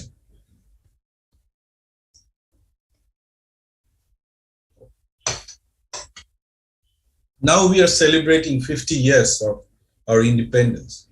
So no one can deny Bangladesh has made tremendous progress in the various social and economic indicators. The country saw steady increases in the GDP and per capita income. Life expectancy has risen as well, and other indicators to give us the impression that the country is on upward trajectory. Therefore, it is high time. I believe this is a high time to successfully introduce alternative dispute resolution, especially mediation in Bangladesh, to reduce the backlog, huge backlog of cases. Otherwise, it's not possible actually. If you think the 4 million cases is pending and every day fresh cases are instituted, it's not possible. Yesterday, we have heard from Mr. Kevin Barry Brown on the book Getting to Yes, written by Roger Fisher and William Ury, and another book written by William Ury called Getting Past No. I suggest all of you should go through it to have better understanding of mediation and its techniques. You see that the things I've discussed, some of them is in the book, Getting to Yes, so all the techniques. So if you go through the book, then you will have more knowledge on mediation and it will help you to give more effective solution to mediate any settlement. Now, before I wrap up, I express my sincere thanks to the guests from overseas for their valuable lectures and heartfelt gratitude to the organizers of this training program, especially Mr. S.N. Goswami, who is working heart and soul to promote mediation in Bangladesh, just like a lighthouse for mediation. And I can see light at the end of the tunnel, I want to say. I wish this training program a resounding success. No doubt it would have much better if we have face-to-face interaction in the training program. Face-to-face interaction is always better. It's virtually we're doing. This is due to pandemic, you all know. We are passing challenging time. No doubt, we're passing challenging time like never before for many of us due to COVID-19. And I hope that and pray that COVID-19 pandemic will come to an end soon. And all of us be safe during this period. And thank you all for listening to me with patience. Thank you all and have a good day.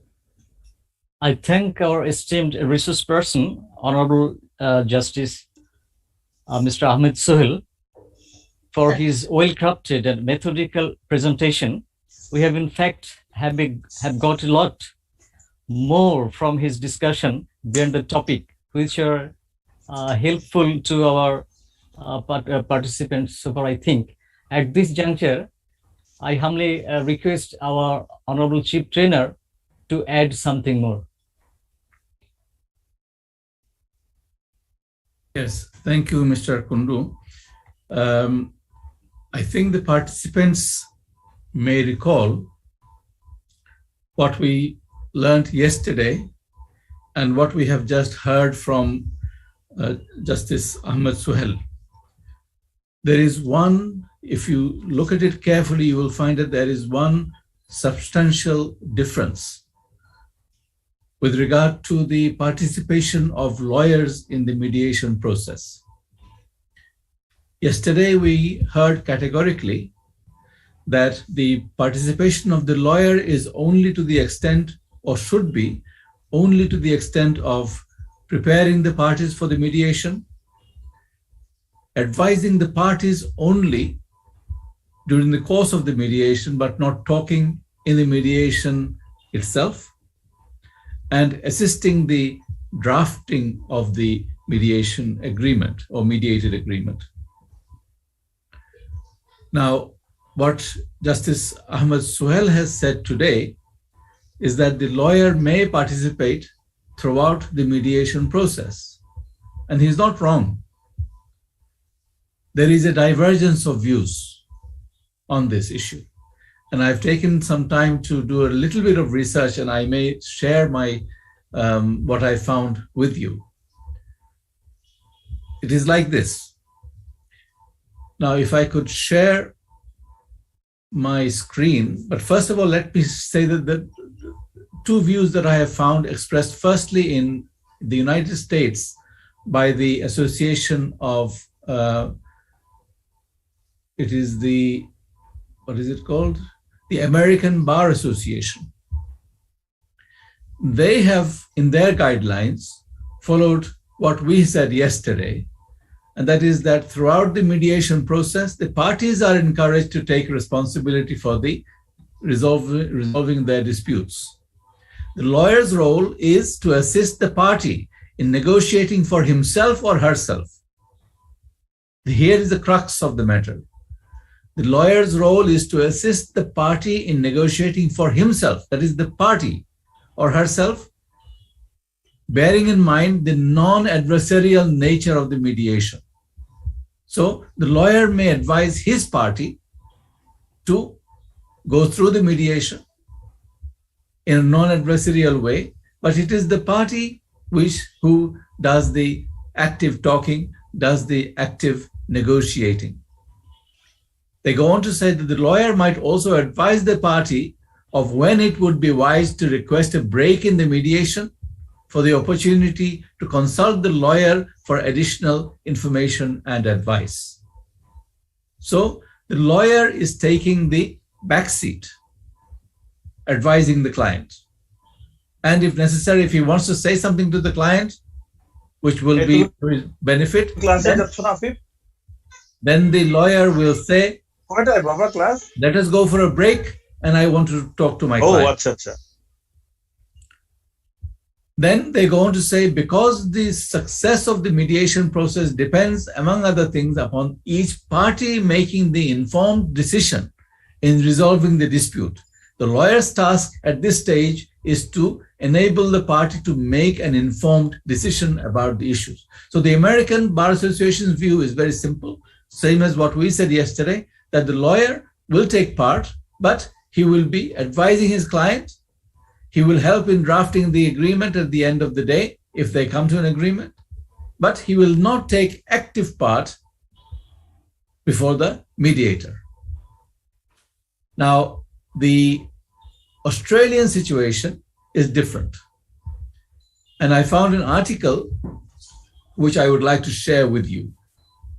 Can I share my screen? Share screen. Sir, you can share your screen. Share. Okay, I don't know where it is. এটা আমি এবার print করাবো, বুঝছো?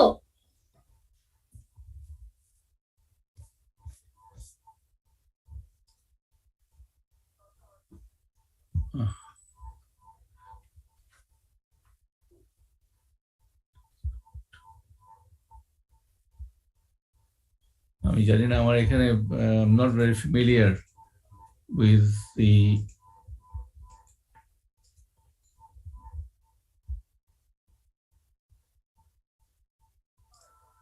no, maybe I can't share the screen. Anyway, let me see, I'll just go through it. What they have done is to give a spectrum of involvement of the lawyer. The first model, they say, is that the lawyer will be absent, totally absent from the mediation altogether, but he will provide both the substantive and procedural advice to their client to coach them on participation, but will not attend the mediation. They will also assist the client to formalize the agreements made in the mediation. That is the first model. Lawyer advises before the mediation and helps in the drafting of the agreement. The second model, they say, is that the lawyer prepares the client for the mediation, attends the mediation with the client, but only provides them with support and advice. The advisor observer does not interact with the mediator or the other party during the mediation. So he is just a passive observer, but he prepares his client for the mediation. The third model is of an expert contributor. The lawyer participates in the mediation, but limits his input to providing legal advice to the client, which may then be shared with the other participants. The fourth model is a supportive professional participant where the lawyer works with the client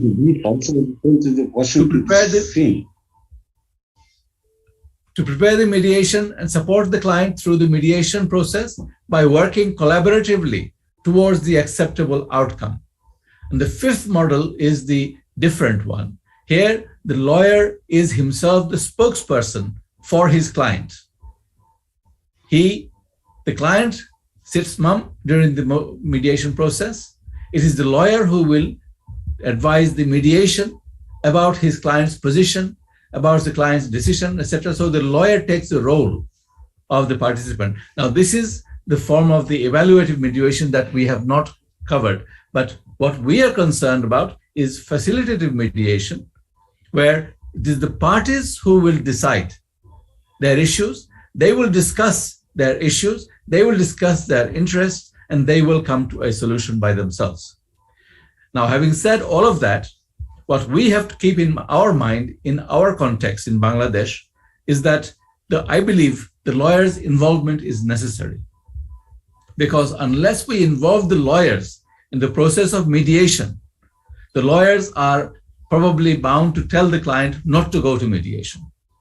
We want to encourage mediation, and therefore I think it is essential that we keep the lawyer's involvement in place.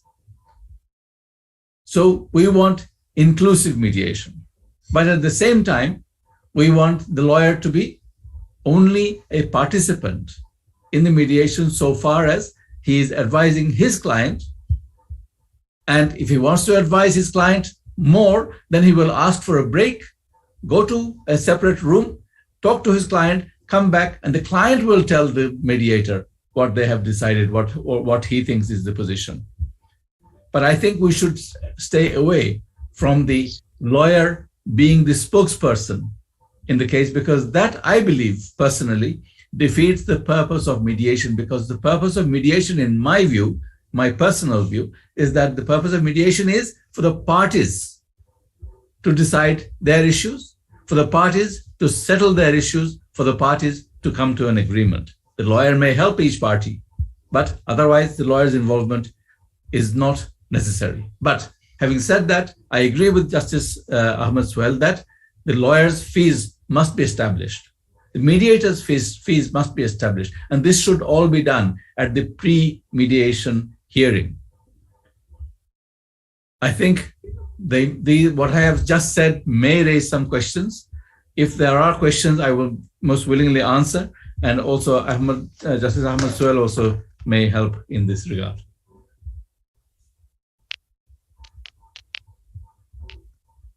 Are there any questions?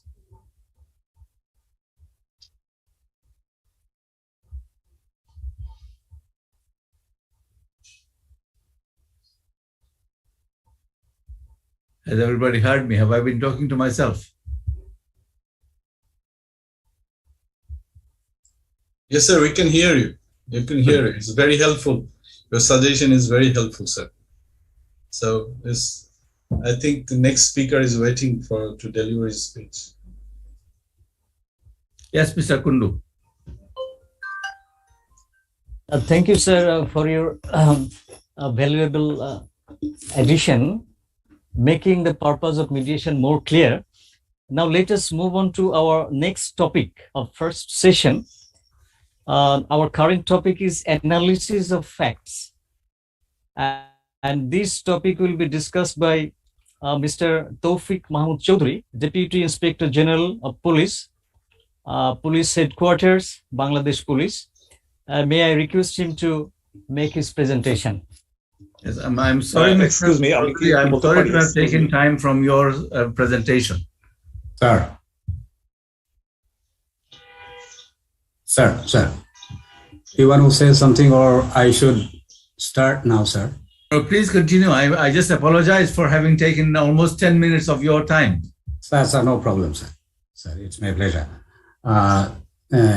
Revered Justice Muhammad Iman Ali and other justices, judges, thank you for inviting me, and thank you, Mr. Goswami, for inviting me to this session. Ami Tawfiq, Ami Police Headquarters at DIG. I have been in the FBI for quite 2 months and 10 days, and there I was trained in a particular topic that learned me that how to determine the truthfulness of what people say. So আমি একটি famous quotation দিয়ে শুরু করতে চাই.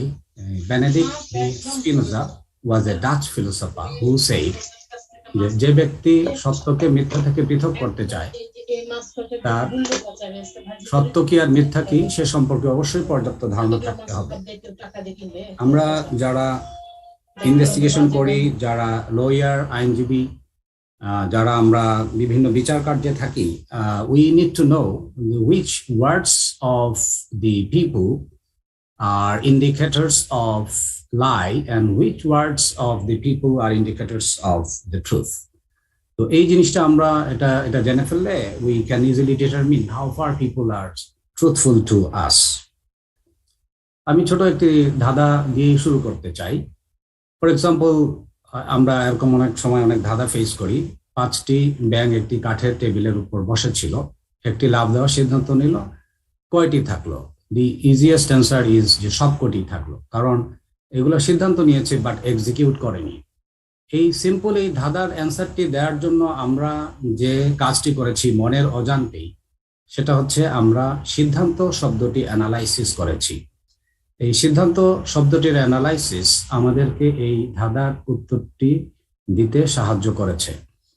ঠিক সেভাবে when we listen to the people, if we listen carefully, if we give attention to the particular words used by the people, we may know that whether he is telling a lie to us or he is being truthful to us, or even we can obtain some additional information that also helps us in the determination of the truthfulness.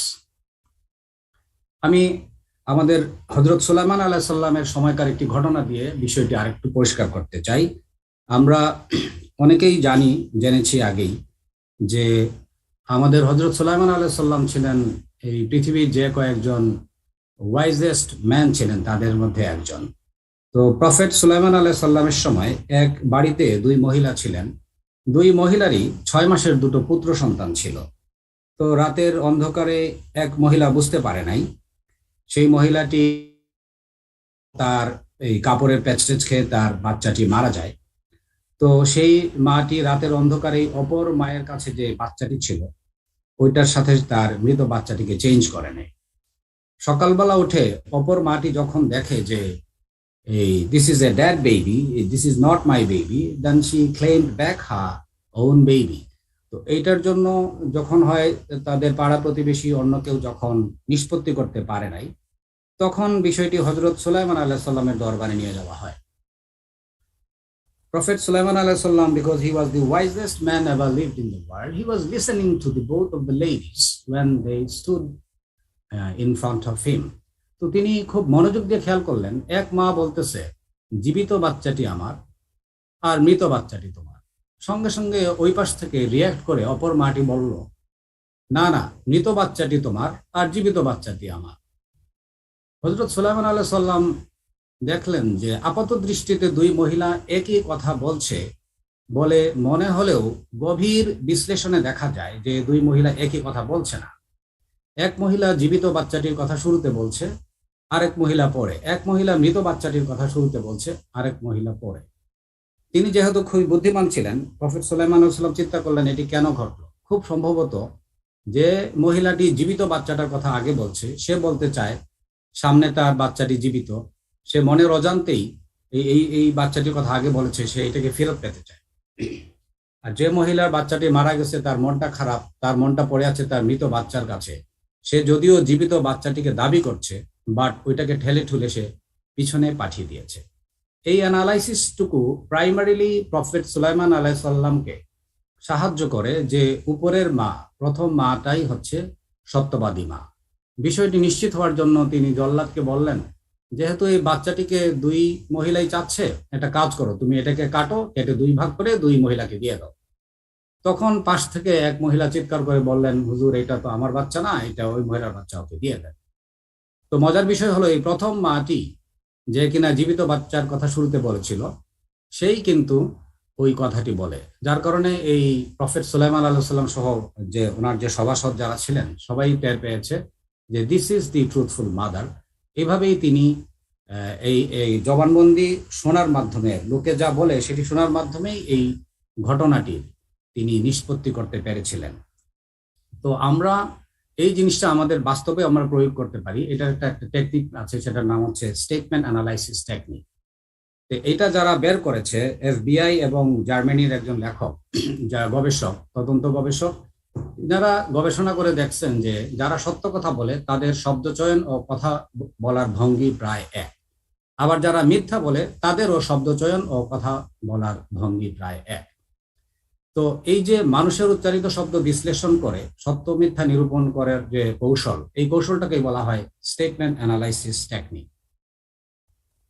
এই টেকনিকের basis হচ্ছে চারটা। Number 1 is the analysis of the words, analysis of what people সে।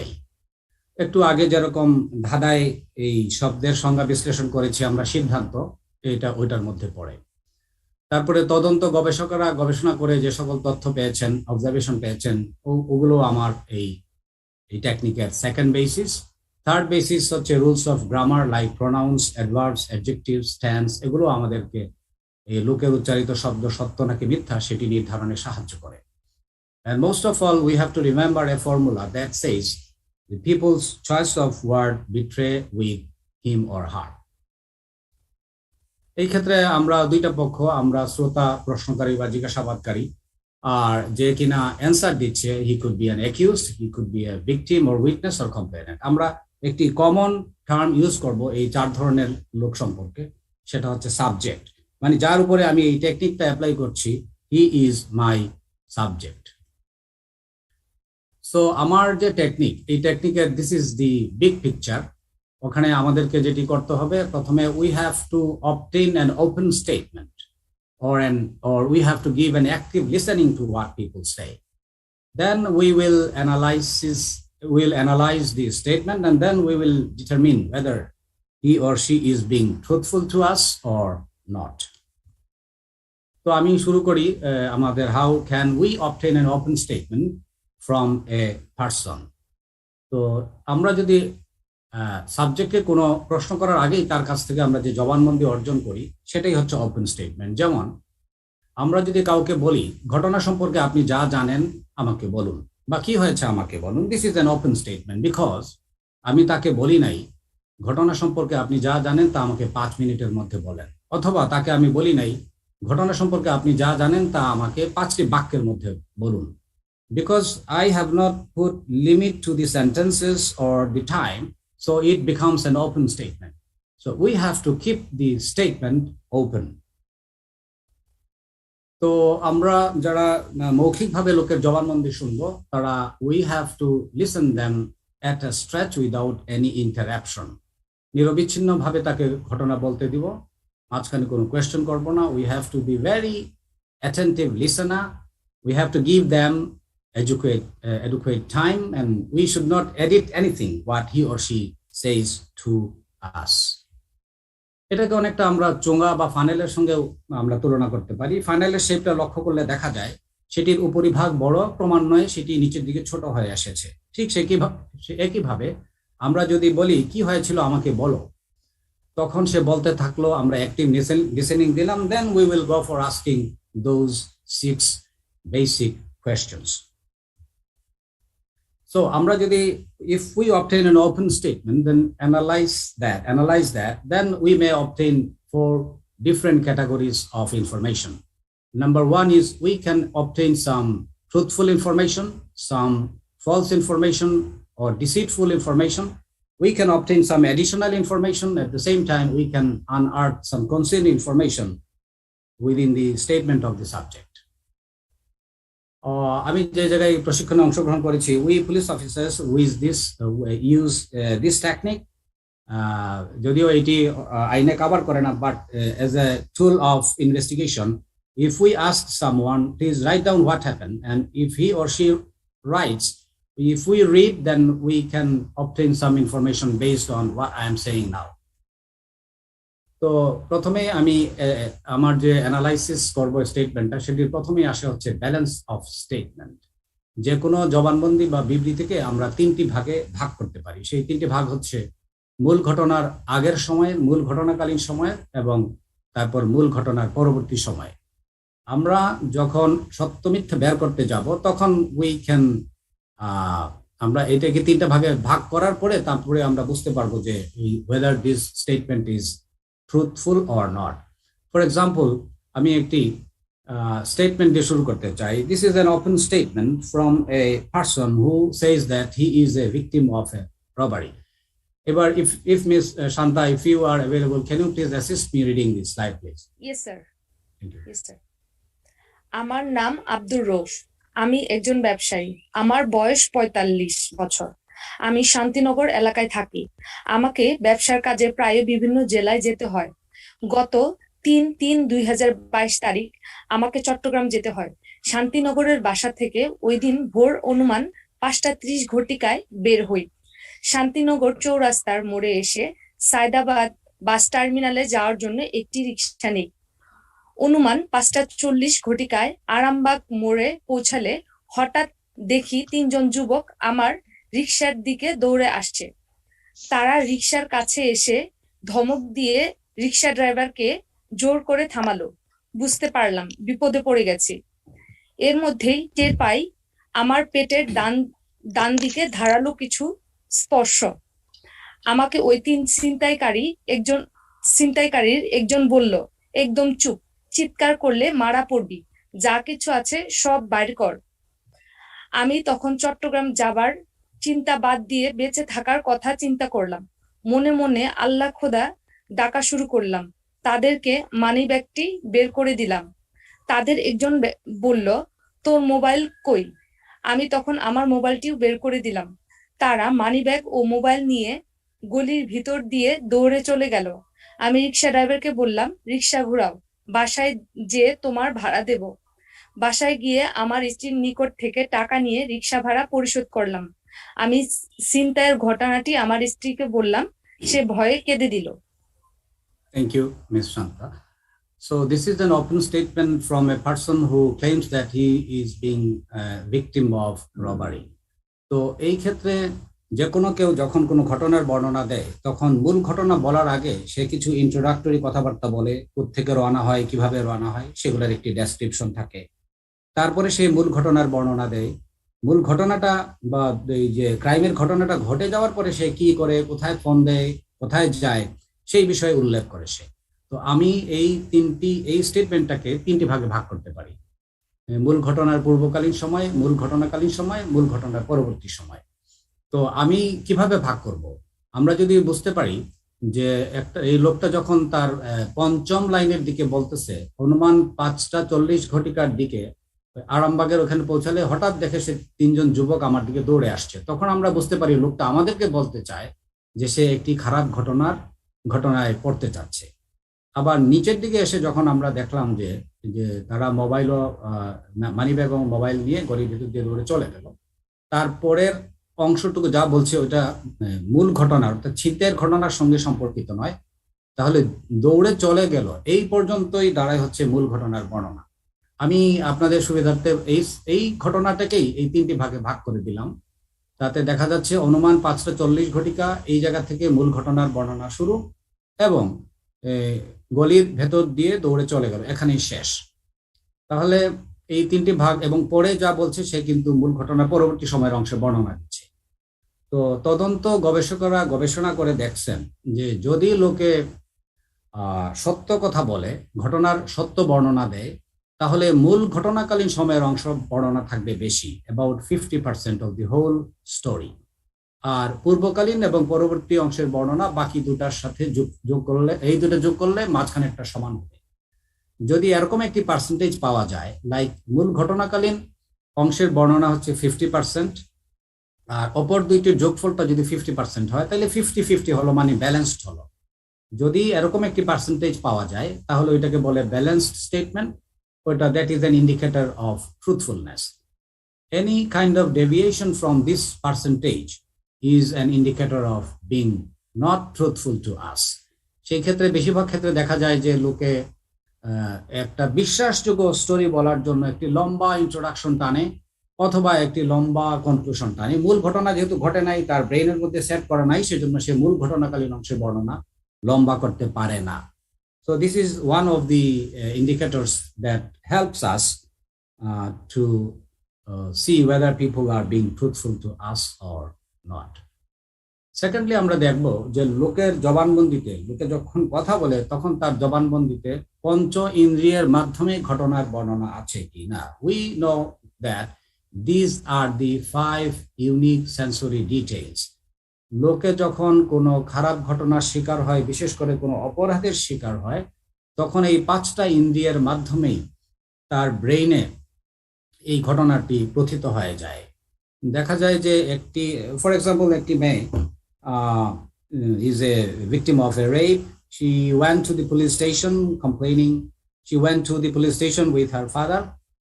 তো তদন্ত কর্মকর্তা জিজ্ঞেস করছেন যে মা, তোমার কি হয়েছিল, ঘটনাটা বলো।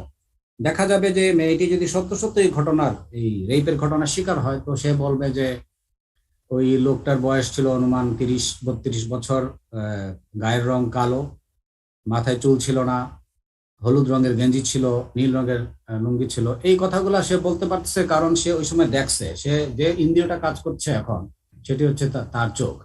সেই মেয়েটি যদি বলে যে আমাকে রাজি করানোর জন্য আমাকে ছুরি দিয়ে আমাকে বলছে যে মেরে ফেলবে, তার মানে সে যা শুনেছে সেটাই বলছে, এটা তার কানের একটি কান নামক ইন্দ্রিয়ের বিবরণ।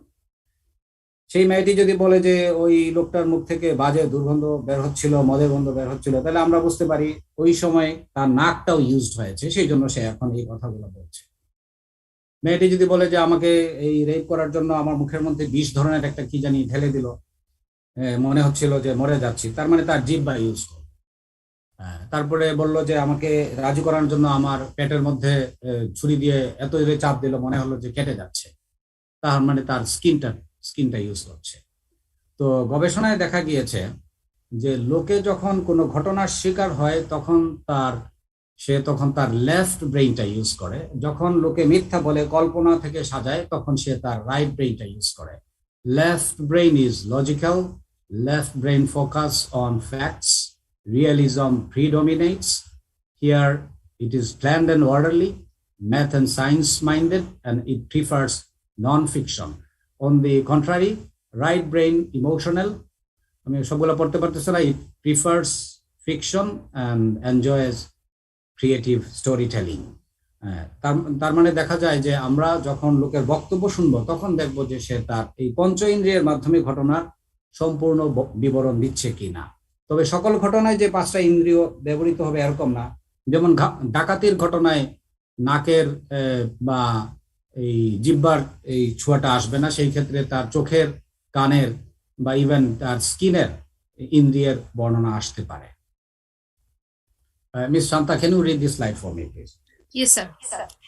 স্থান, বস্তু ও অবস্থানের বিবরণ আছে কিনা দেখা। একটি ছুরির মতো মনে হলো বনাম একটি ছুরি আমার সামনে ঘষছিল। ছুরিটি হাতল ব্লেড টেপ দিয়ে মোড়ানো ছিল।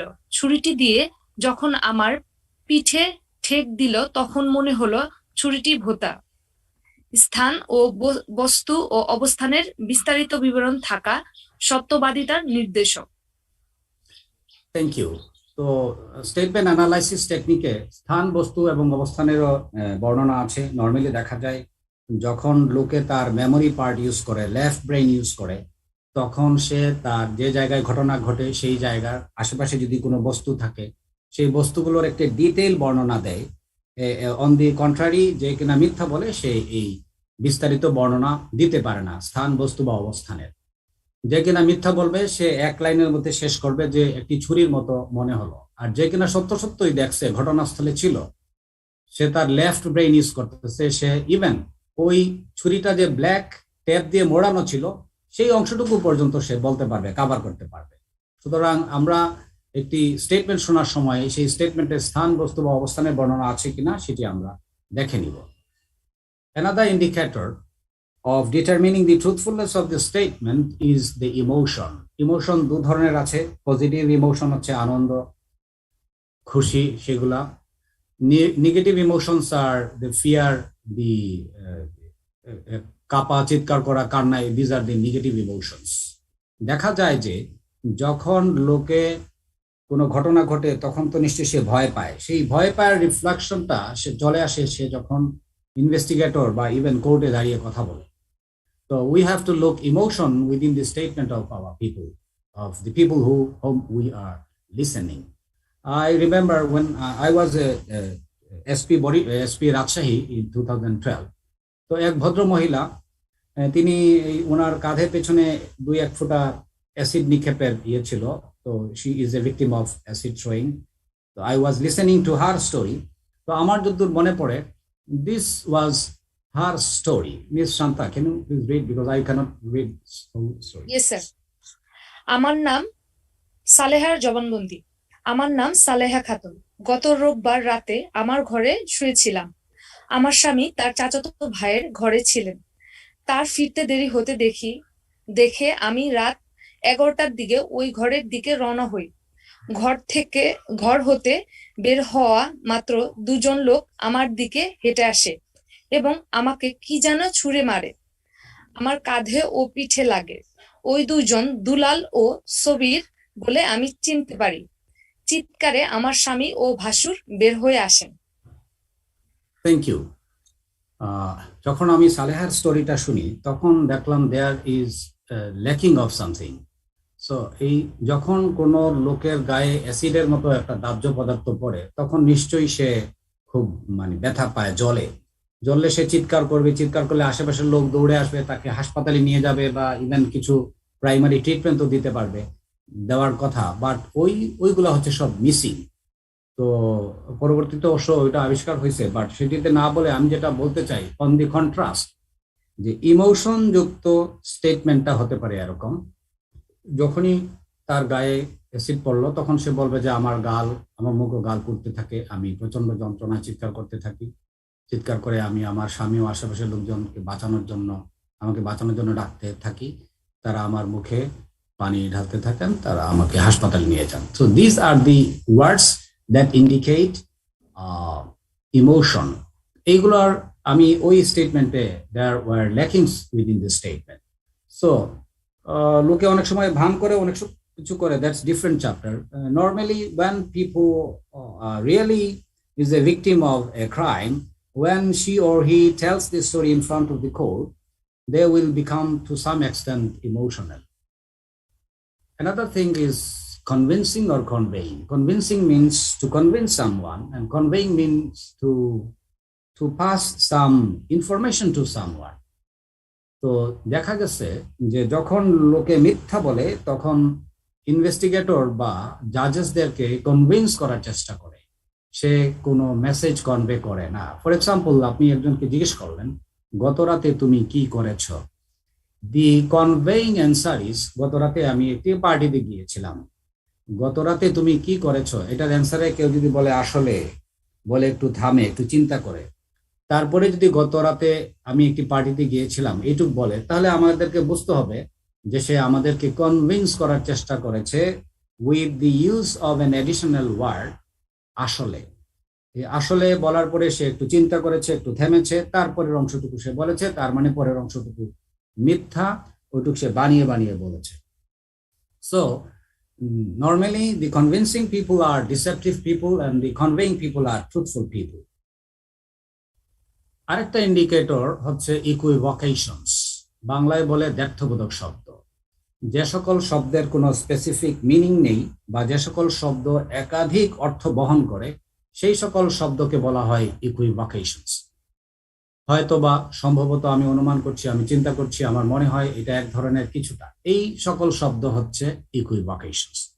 নর্মালি দেখা যায় লোকে যখন সাক্ষীটা ঠিকমতো দিতে চায় না, কোনো কিছু অ্যাভয়েড করতে চায়, তখন সে দ্ব্যর্থবোধক শব্দ ইউজ করে। কেউ যদি বলে হয়তোবা, তার মানে সে আমাদেরকে বলতে চায় হতে পারে, নাও হতে পারে। কেউ যদি বলে সম্ভবত, তার মানেও সে আমাকে বলতে চায় হতে পারে, নাও হতে পারে। কেউ যদি বলে আমি অনুমান করছি, তার মানে সে আমাকে বলতে চায় সে নিশ্চিত নয়, সে কিন্তু আমাকে বলে নাই আমি দেখছি, আমি করেছি। আমি চিন্তা করছি, চিন্তা করে সে আমাকে সত্য বলতে পারে, মিথ্যা বলতে পারে। সে বলছে আমার মনে হয়, সে বলে নাই যে এটা একটা ছুরি, সে বলবে এটা একটা, আমার মনে হয় এটা একটা ছুরি ছিল। তো এই ধরনের ইকুইভোকেশনস গুলো যখন লোকে সাক্ষী অ্যাভয়েড করতে চায়, সত্য জিনিসটা বলতে চায় না, তখন সে ইউজ করে। এসব শব্দের ব্যবহার বক্তাকে কৌশলে দায়িত্বের ঝুঁকি এড়ানোর সুযোগ সৃষ্টি করে দেয়।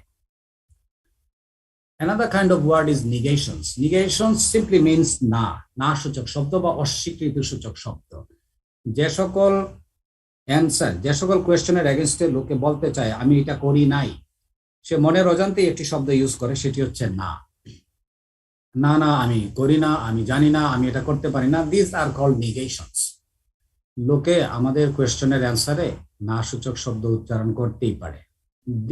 Up to this point it's okay, but লোকে যখন অপ্রাসঙ্গিকভাবে অস্বীকৃতি সূচক বা না সূচক শব্দ ইউজ করে, তখন আমাদেরকে সেদিকে সন্দেহ করতে হয়। ফর এক্সাম্পল, এক ভদ্রলোক ধানমন্ডি থানার ডিটি অফিসারের কাছে ফোন করেছেন। তিনি বলছেন, হ্যালো, ধানমন্ডি থানা। ওই ব্যক্তিটি বলছেন, হে আল্লাহ, আমি কেবলমাত্র নিচের তলায় এসেছি, আমার ভাই, তার গলাটা সম্পূর্ণ কাটা, আমি জানি না, আমার মনে হয় সে মারা গেছে। হ্যালো। এবার দেখি আমি যদি এটাকে এইভাবে পড়ি কেমন হয়। আমি জানি না এই শব্দটি বাদ দিয়ে, হে আল্লাহ, আমি কেবলমাত্র নিচের তলায় এসেছি, আমার ভাই, তার গলাটা সম্পূর্ণ কাটা, আমার মনে হয় সে মারা গেছে। That's fine, that's okay, but এই লোকটা আননেসেসারিলি আমি জানি না, এই নেগেশন বা অস্বীকৃতি শব্দকে সে মাঝখানে ঢুকিয়ে দিয়েছে। এই নাসূচক শব্দের অপ্রাসঙ্গিক ব্যবহারটাই হচ্ছে মিথ্যার নির্দেশক। Miss Shanta, can you help me? Yes, sir. অপ্রাসঙ্গিক তথ্য আছে কিনা দেখা, ইরিলিভেন্ট ইনফরমেশন। মৌখিক জবানবন্দিতে প্রশ্ন, তুমি কি এটা করেছো? প্রাসঙ্গিক উত্তর, হ্যাঁ আমি এটা করেছি।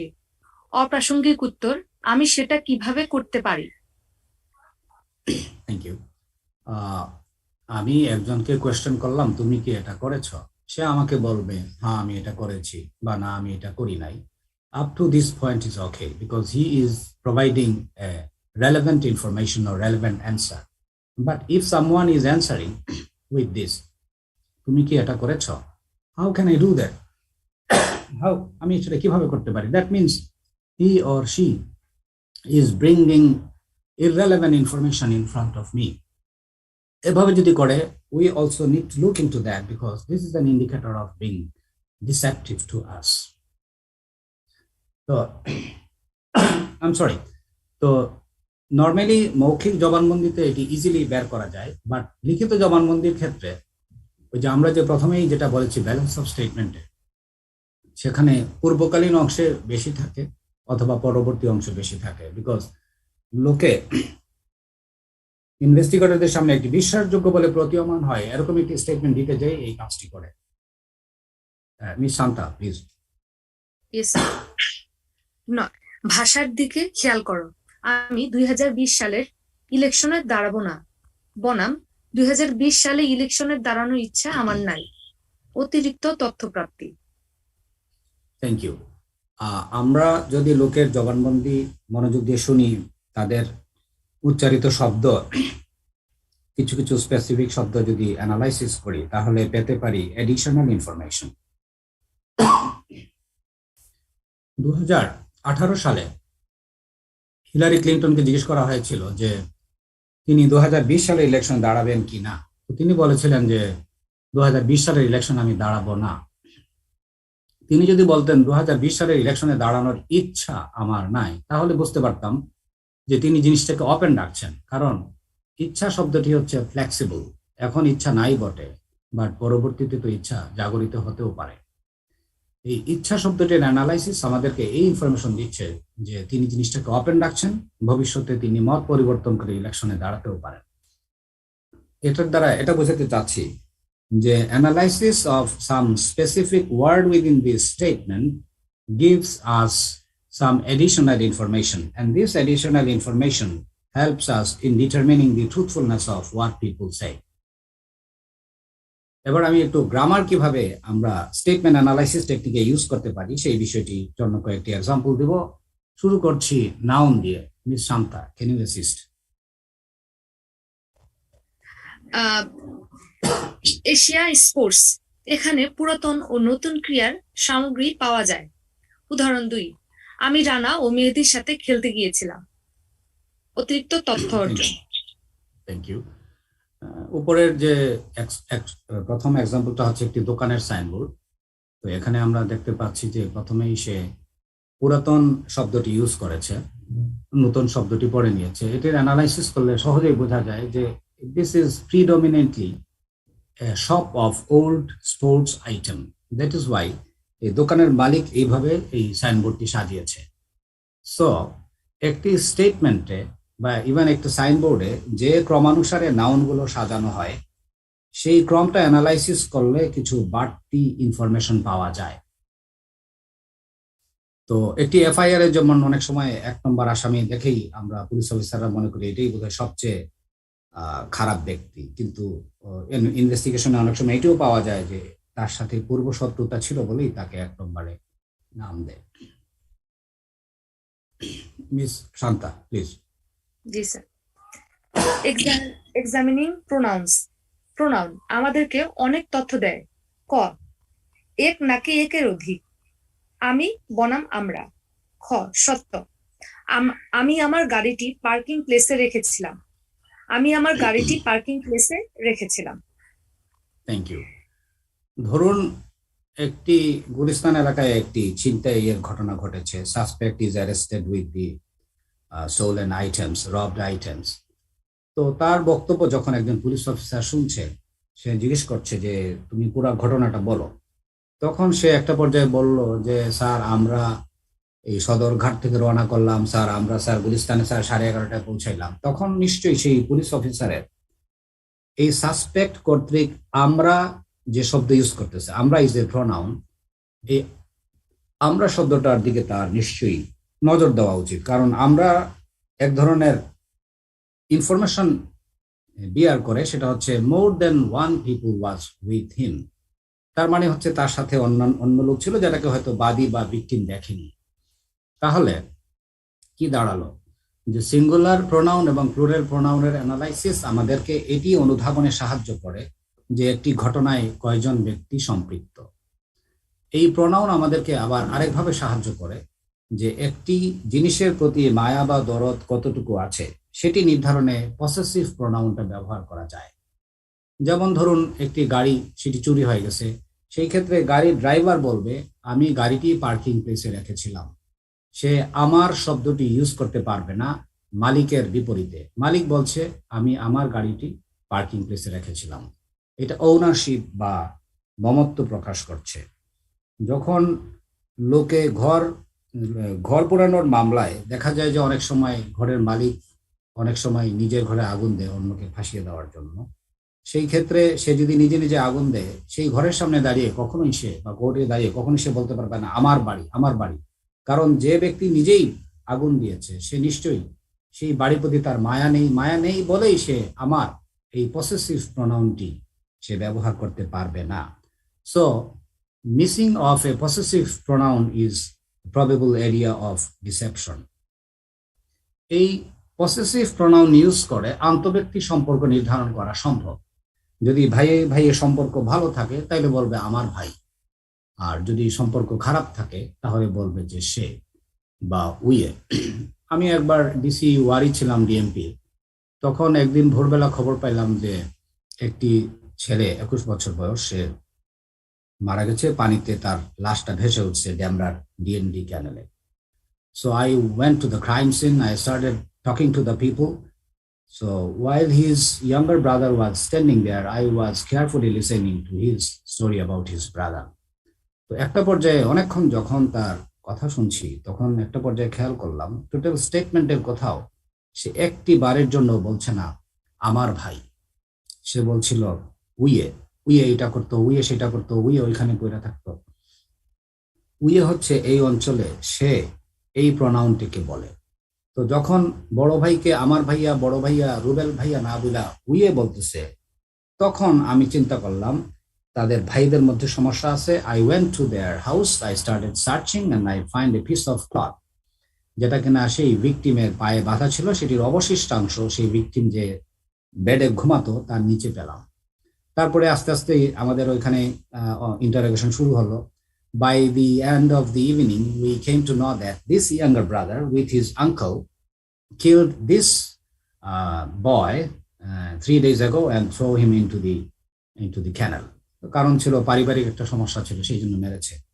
আমার বক্তব্যের মূল বিষয়বস্তু হচ্ছে যে ছোট ভাই বড় ভাইয়ের মৃত্যু প্রক্রিয়ায় অংশগ্রহণ করে, সে তার ভাই সম্পর্কে যখন কথা বলবে তখন সেই মমত্ব সূচক আমার ভাই সেটি সে বলতে পারবে না।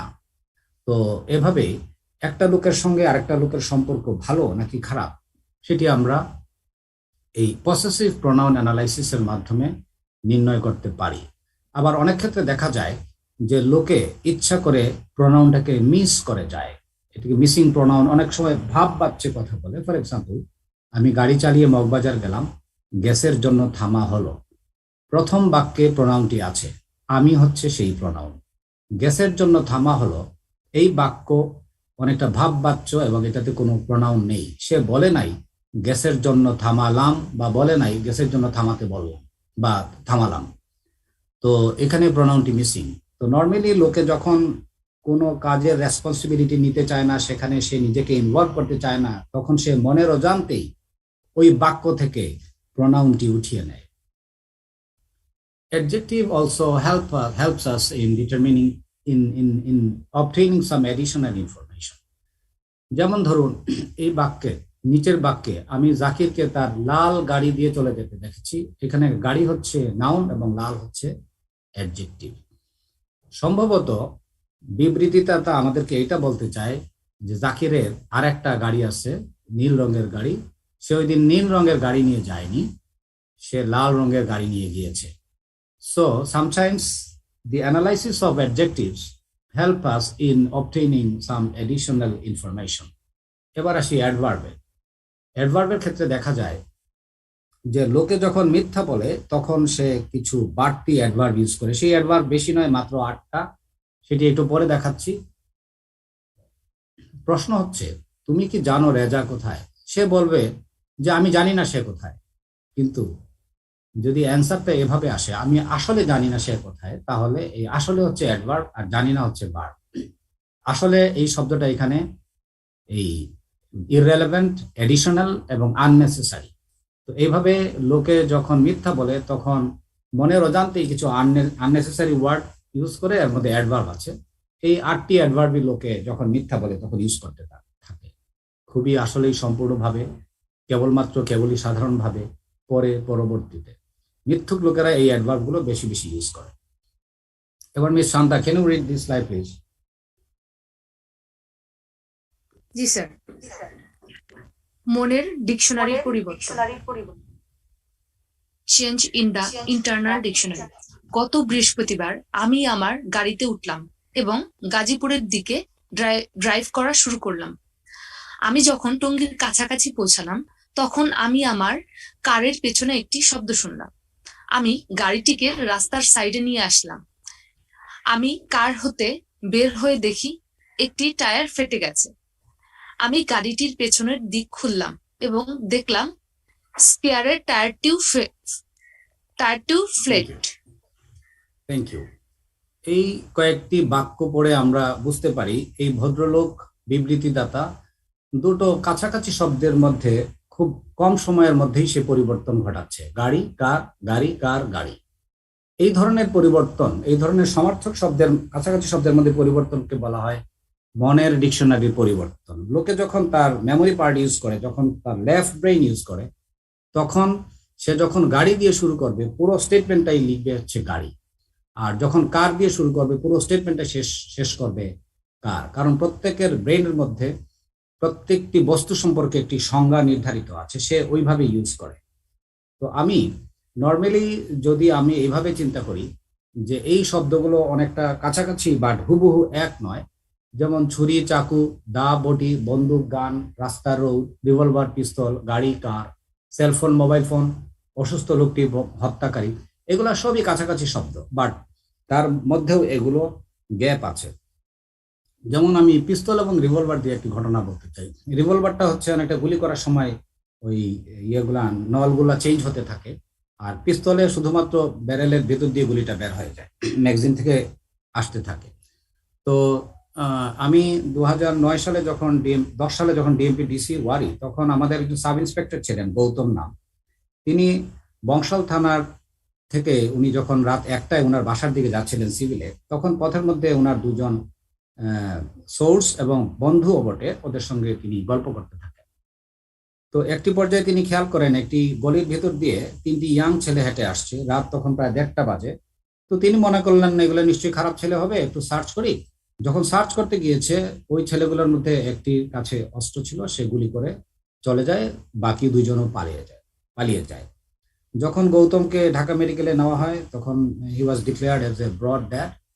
ইনভেস্টিগেশন শুরু হয়, যাওয়ার পরে এই ঘটনাটি ছিনতাইকারীকে সার্চ করতে যেই এরকম, এটা আমরা মোটামুটি ইনভেস্টিগেশন ওই লাইনে যাচ্ছিল এবং আমরা ওদেরকে ধরার চেষ্টা করি।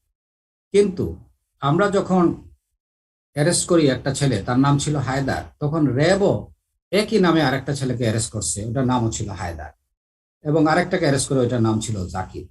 তো র্যাব ওদেরকে মিডিয়ার সামনে নিয়ে বলতে চায় এভাবে যে ডাকাত শহীদ এদেরকে টাকা দিয়ে বলছে, 10,000 টাকা দিয়ে বলছে তোমরা গৌতমকে মেরে দাও, এই জন্য মারছে। তো র্যাব মিডিয়াতে দেখায় যখন আমাদেরকে দিয়েছে, তখন I was listening to what the suspect arrested by the RAB says to me. তো খেয়াল করে দেখলাম র্যাবের ধরা হায়দার তার অপর যে ধৃত সাসপেক্ট জাকির, ওকে ব্রেন দিয়ে বলতেছে সে স্যার পিস্তল দিয়ে গুলি করছে। একটু পরে এই ব্যক্তিটি বলতেছে সে স্যার রিভলভার দিয়ে গুলি করছে। তখন আমি বুঝতে পেরেছি যে এই সাসপেক্টটি, র্যাবের ধরা এই সাসপেক্টটি সে পিস্তল এবং রিভলভার সম্পর্কে সে জানে না, তাকে যা শিখিয়ে দেওয়া হয়েছে তাই সে বলছে, যার কারণে সে এই ভুলটি করছে। তো পরে যখন তার কল রেজিস্টার মিলালাম, দেখলাম যে সে সেই রাতে ছিল কুমিল্লার দাউদকান্দিতে, তার শ্বশুর বাড়িতে ঘুমাচ্ছিল। যখন তাকে এইগুলা বললাম বিস্তারিত যে তুমি তো এখানে কোনোভাবেই ছিল না, তখন সে বলল যে স্যার আমি ওই এলাকায় ঝালাই মেশিনের কাজ করি, বাট আমাকে এভাবে নিয়ে টর্চার করার কারণে এবং বলছে এনকাউন্টার দিব, এই কারণে স্যার আমি এই কথাগুলো বলছি।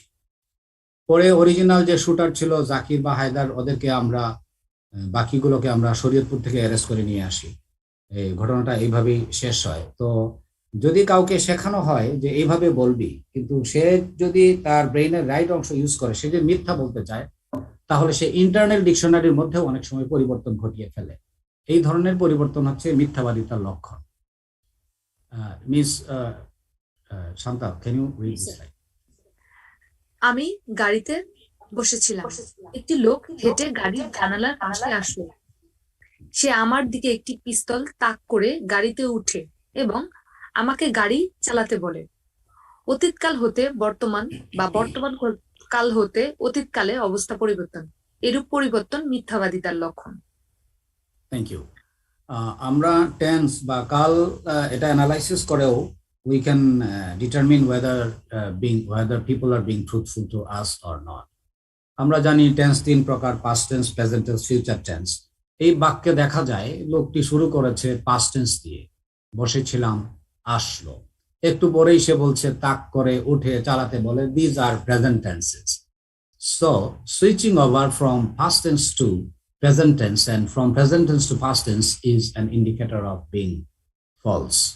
So this is an indicator unless there is other interpretation to that, but this is an indication that he is being not truthful to us. At the same time, এই টেন্সটা আমরা নিখোঁজ ব্যক্তির রহস্য উদ্ঘাটনে ইউজ করতে পারি। একটি ঘটনা বলি তাহলে জিনিসটা পরিষ্কার হবে।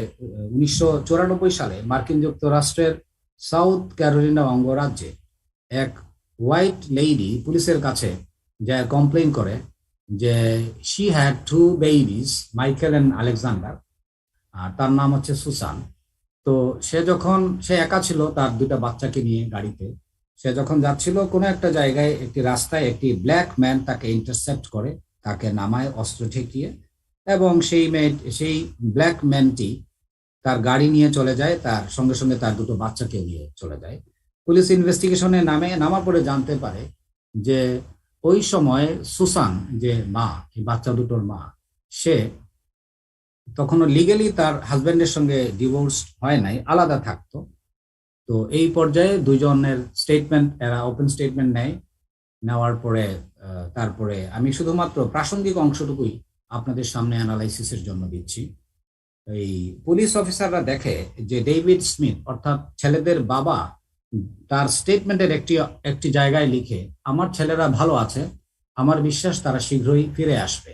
এই স্টেটমেন্টের অ্যানালাইসিস দেখা যায় যে সে ছেলেদের সম্পর্কে যখন কথা বলছে তখন সে প্রেজেন্ট টেন্সে কথা বলছে। এর বিপরীতে সুসান যখন কথা বলে তখন সে বলছে, আমার ছেলেরা খুবই আদরের ছিল, আমাকে ছাড়া এক মুহূর্ত থাকতে পারতো না, তারা আমাকে চেয়েছিল, এখন তারা আমার পাশে নেই। এই যে সুসান যখন ছিল, পারতো না, চেয়েছিল, এই শব্দগুলো ইউজ করছে, দিস আর ফার্স্ট টেন্সেস। তখনই পুলিশ অফিসারদের সন্দেহ হয় সম্ভবত সে তার মৃত বাচ্চাটিকে দেখছে, না হলে সে পাস্ট টেন্স কেন বলতেছে, এর বিপরীতে কেন বাবা প্রেজেন্ট টেন্স বলছে। তাকে সাসপেক্ট করে, তাকে জিজ্ঞাসাবাদ করে। একটি পর্যায়ে যখন পুলিশ অফিসাররা জানতে পারে যে সুসান যখন তার হাজবেন্ডের সঙ্গে আলাদাভাবে থাকছিল তখন শহরের একটি ধনাঢ্য ব্যক্তির সঙ্গে তার পরিচয় হয়, সেই ব্যক্তিটির সঙ্গে এফআইআর হয়, এবং সেই ব্যক্তিটি তাকে জানায়, তুমি শুধু একা থাকলে বিয়ে করতাম, যে তোমার বাচ্চা সহ তো আমি তোমাকে বিয়ে করবো না। যাই হোক, এই সমস্ত জিনিস তার বিপক্ষে যায়। Police officer started interrogating her. After 3 days she confessed that she killed her 2 babies. So সে বলে যে গাড়ি চালিয়ে সে সেই শহরের শেষ প্রান্তে চলে গিয়েছিল, সেখানে একটি লেক ছিল, সেই লেকে গাড়িটি ডুবিয়ে দেয়। পরবর্তীতে পুলিশ অফিসাররা যে সেই ডেড বডি গাড়ি সহ উদ্ধার করে। এই ভদ্রমহিলার জেল হয়েছে, সে এই সম্ভবত 1 থেকে 2 বছরের মধ্যে মুক্তি পাবে। সো আমরা এই টেন্স আমরা 2 ভাবে ইউজ করতে পারি, একটা হচ্ছে সুইচিং ওভার আর একটা হচ্ছে নিখুঁত ব্যক্তির রহস্য উদ্ঘাটনে। একটি ঘটনার বর্ণনার ক্রম দেখেও অনুধাবন করা যায় whether the people are being truthful to us. Normally যারা সত্য কথা বলে তাদের ঘটনা বর্ণনায় একটি সিকোয়েন্সিয়াল থাকে, একটা অর্ডার থাকে, বাট যখন লোকে ডিসঅর্ডার করে ঘটনাটা গুলিয়ে ফেলে তখন বুঝতে হবে যে সম্ভবত সে তার ব্রেইনের ডান অংশ ইউজ করছে। আমি একটি ঘটনা দিয়ে বলতে চাই, সিম্পল ঘটনা। মার্কিন যুক্তরাষ্ট্রে একবার একটি ছেলে পুলিশের কাছে রিপোর্ট করে যে সে তার বাবা সহ সমুদ্রের পাড়ে স্কুবা ডাইভিং খেলতে গিয়েছিল। সে তার বাবার সঙ্গে আলাপ করে যে আমরা ঝাঁপ দিব, 5 মিনিট পরে উঠে আসবো, এইভাবে। তো সে তার বক্তব্য অনুসারে সে ঝাঁপ দেয়। অবশ্য সঙ্গে আরো 2 জন ব্যক্তিও ছিল। তো তারপরে সে উঠে আসে, তার বাবা উঠে আসেননি, হিজ ফাদার ইজ মিসিং। পরে পুলিশ অফিসাররা ওই 2টা লোককেও জিজ্ঞেস করে এবং এই ছেলেটির ওপেন স্টেটমেন্ট গ্রহণ করে। ছেলেটির ওপেন স্টেটমেন্টটা এখন আপনাদের সামনে দিচ্ছি। Miss Shanta, can you read this type? Yes sir. ওই দিন তারপর পানিতে ডুব দেই। 5 মিনিট পর আমি পানির উপরে উঠে আসি, কিন্তু বাবা উঠে আসেনি। আমি বাবার জন্য কয়েক মিনিট অপেক্ষা করি। অদূরে ওই দুইজন লোক নৌকাতে বসেছিল। আমি সাঁতার কেটে তাদের কাছে যেয়ে জিজ্ঞাসা করি তারা আমার বাবাকে দেখেছে কিনা। তারা জানায় দেখেনি। আমি বাবার খোঁজে আবার পানির নিচে যাই। অক্সিজেন ফুরিয়ে যাওয়ায় আমি পানির উপরে উঠে আসতে বাধ্য হই। আমার সিলিন্ডারে 2000 পাউন্ড অক্সিজেন ছিল। আমি বাবাকে জিজ্ঞাসা করি তার কতটুকু অক্সিজেন ছিল। বাবা জানান 2000 পাউন্ড অক্সিজেন আছে। আমি ও ওই দুজন লোক মিলে আমার বাবাকে অনেকক্ষণ খোঁজাখুঁজি করি। না পেয়ে সাহায্যের জন্য উদ্ধারকারী দলকে জানাই। Thank you. তো এই ছেলেটির ওপেন স্টেটমেন্ট অ্যানালাইসিস করলে আমরা উপরের দিকে যখন আমরা দেখি, উপরের দিকে সে যখন বলে যে 5 মিনিট পর আমি পানির উপর উঠে আসি কিন্তু বাবা উঠে আসেননি, এই ছেলেটির বক্তব্য অনুসারে এই জায়গাতেই তার বাবার সঙ্গে শেষ দেখা হয়েছিল। কিন্তু নিচে আবার সে বলছে আমি বাবাকে জিজ্ঞেস করি তার কতটুকু অক্সিজেন ছিল, তার মানে এই জায়গায় তার বাবার সঙ্গে দেখা হয়েছে, বা সে এই অর্ডারটা মিলিয়ে এই ওপেন স্টেটমেন্টটি লিখতে পারেনি। যখন এরকম একটি ডিসঅর্ডার করেছে তখন পুলিশ অফিসারদের সাসপেক্ট হয়, আর ওই দুটো লোককে জিজ্ঞেস করার পরে যখন সাসপিশন আরো বাড়ে তখন তাকে জিজ্ঞেস করতে করতে একটা পর্যায়ে জানা যায় যে তার বাবা মারা যাননি, তাদের বাড়ির বেসমেন্টেই আছে। তো ট্যাক্সের বড় ধরনের ট্যাক্স ফাঁকি দেওয়ার জন্যই সে তার বাবার মৃত্যুর ঘটনা সাজায়। কারণ কিভাবে সাজায়, দেখা যায় যে কয়েক বছর আগে এই তার বাবার এক বন্ধু এইভাবে সমুদ্রে এভাবেই মারা গিয়েছিল পানিতে ডুবে, এবং তাদের পরিবার বিশাল অঙ্কের ইন্স্যুরেন্সের টাকা পেয়েছিল। সেই টাকার লোভেই বাবার ছেলে মিলে এই ঘটনাটি সাজায়। কিন্তু যখন লোকে মিথ্যা বলে তখন তো সবকিছু সে সাজিয়ে লিখতে পারে না। সুতরাং আমরা একটি ঘটনা বর্ণনায় ক্রম ঠিক আছে কিনা, সিকোয়েন্সটা ঠিক আছে কিনা সেই বিষয়টাও দেখতে পারি। এবার আমি প্রায় শেষের দিকে চলে আসছি। I have 3 board slides. Analysis of time also helps us in determining the truthfulness of what people say. Like number 1 is missing time. Missing time মানে হচ্ছে যে টাইমটি মিস করে যায়। যখন লোকে মিথ্যা বলতে চায় তখন যে এরিয়াতে সে অপরাধটি করে, যে সময় করে, সে তখন ওই সময়ের কথা কিছু না বলে একটা জাম্প করে। ফর এক্সাম্পল, ফার্মগেট এলাকায় দুপুর 1টার দিকে একটি ছিনতাইয়ের ঘটনা ঘটেছিল। তো সাসপেক্ট অ্যারেস্ট হলো, তাকে জিজ্ঞেস করা হলো তুমি পুরা দিন কি করেছো বলো। তখন সে বলল যে সে মালিবাগ থেকে রওনা করেছে ফার্মগেটের উদ্দেশ্যে সকাল 11টায়, সে দুপুর 12টায় পৌঁছেছে ফার্মগেট। তারপরে সে বলে যে আমি বিকেল 5টায় সাভারের উদ্দেশ্যে রওনা করি এবং রাত 8টায় সেখানে পৌঁছাই।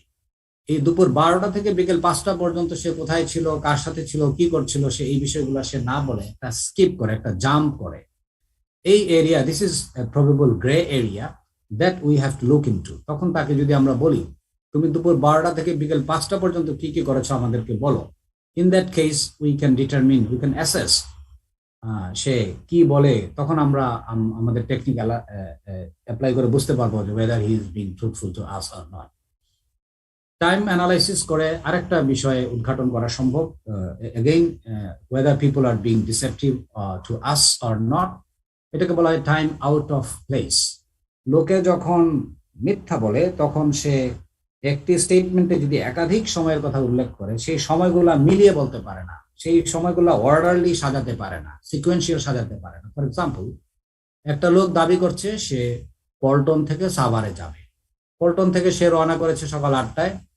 সে বলতে চায় আসাদগুড গেটে পৌঁছায় সে নাস্তা টাস্তা করছে সকাল 10টায়, আবার সে 9টার সময় সাভারের উদ্দেশ্যে রওনা করেছে। এখানে 9টা নিশ্চয়ই 10টার আগে হওয়া উচিত ছিল। এই যে ডিসঅর্ডার, এই ডিসঅর্ডারের কারণটাই হচ্ছে he is using his right brain, he is not using his memory part or his left brain. When people are using the right brain, they cannot properly arrange the time within this statement. টাইমের বিষয়ে last অ্যানালাইসিসটুকু হচ্ছে যে একটি লোক কতটুকু সময় কতটুকু রাস্তা ক্রস করতে পারে বা ক্রস করা যায় সেটি অনেক সময় মিলিয়ে বলতে পারে। যেমন একজন দাবি করছে যে সে নিউ মার্কেট থেকে গাবতলী যাবে। নিউ মার্কেট থেকে সে রওনা করেছে সকাল 10টায়, সে শ্যামলী পৌঁছে গেছে 10টা 20-এ। That is quite absurd. এর বিপরীতে সে শ্যামলী থেকে তার গাবতলীতে যাওয়ার কথা 20 মিনিটে, ওখানে সে বলতেছে তার 1 ঘন্টা সময় লেগেছে। সকাল 10:30টায় রওনা হয়ে সে সকাল 11:30টায় গাবতলী পৌঁছেছে। সো লোকে কতটুকু সময়ে কতটুকু ডিস্টেন্স অতিক্রম করা যায় সেটা অনেক সময় মিলিয়ে বলতে পারে না, সেই বিষয়টার অ্যানালাইসিস আমাদেরকে হেল্প করে whether he is being truthful. তো এই এই বিষয়গুলো অ্যানালাইসিস করে if we give a proper attention to what people say and if we practice the analysis of this technique of statement analysis, we can add a different technique to our skill. I mean, this is not an advertisement, this is a piece of information. This is a book where these things are analyzed, described with the example of 12 to 18 examples. বইটি Mr. Goswami অবশ্য জানেন। Once again, this is not an advertisement. So আমি শেষ করছি, sir, revered sir, Justice Muhammad Iman Ali and other justices, thank you for giving me an attentive listening. If you have any question, you can ask me. By the time, everybody, goodbye.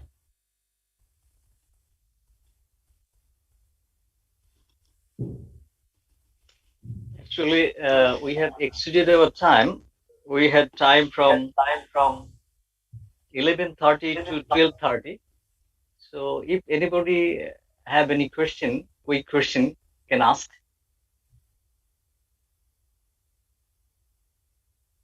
Thank you. I think there is no question. Okay. Thank you, Mr. Tawfiq Mahmood Choudhury, prominent resource person, for your excellent deliberation on the topic, analysis Thank you, of sir. facts. This topic was very enjoyable, and it is very significant for a mediator in settling disputes. So far, I think. Now it's Thank you, time to go on lunch and prayer break. We'll come back again by 2:30 p.m. Because our second session will start right at 2:30 p.m. Thank you.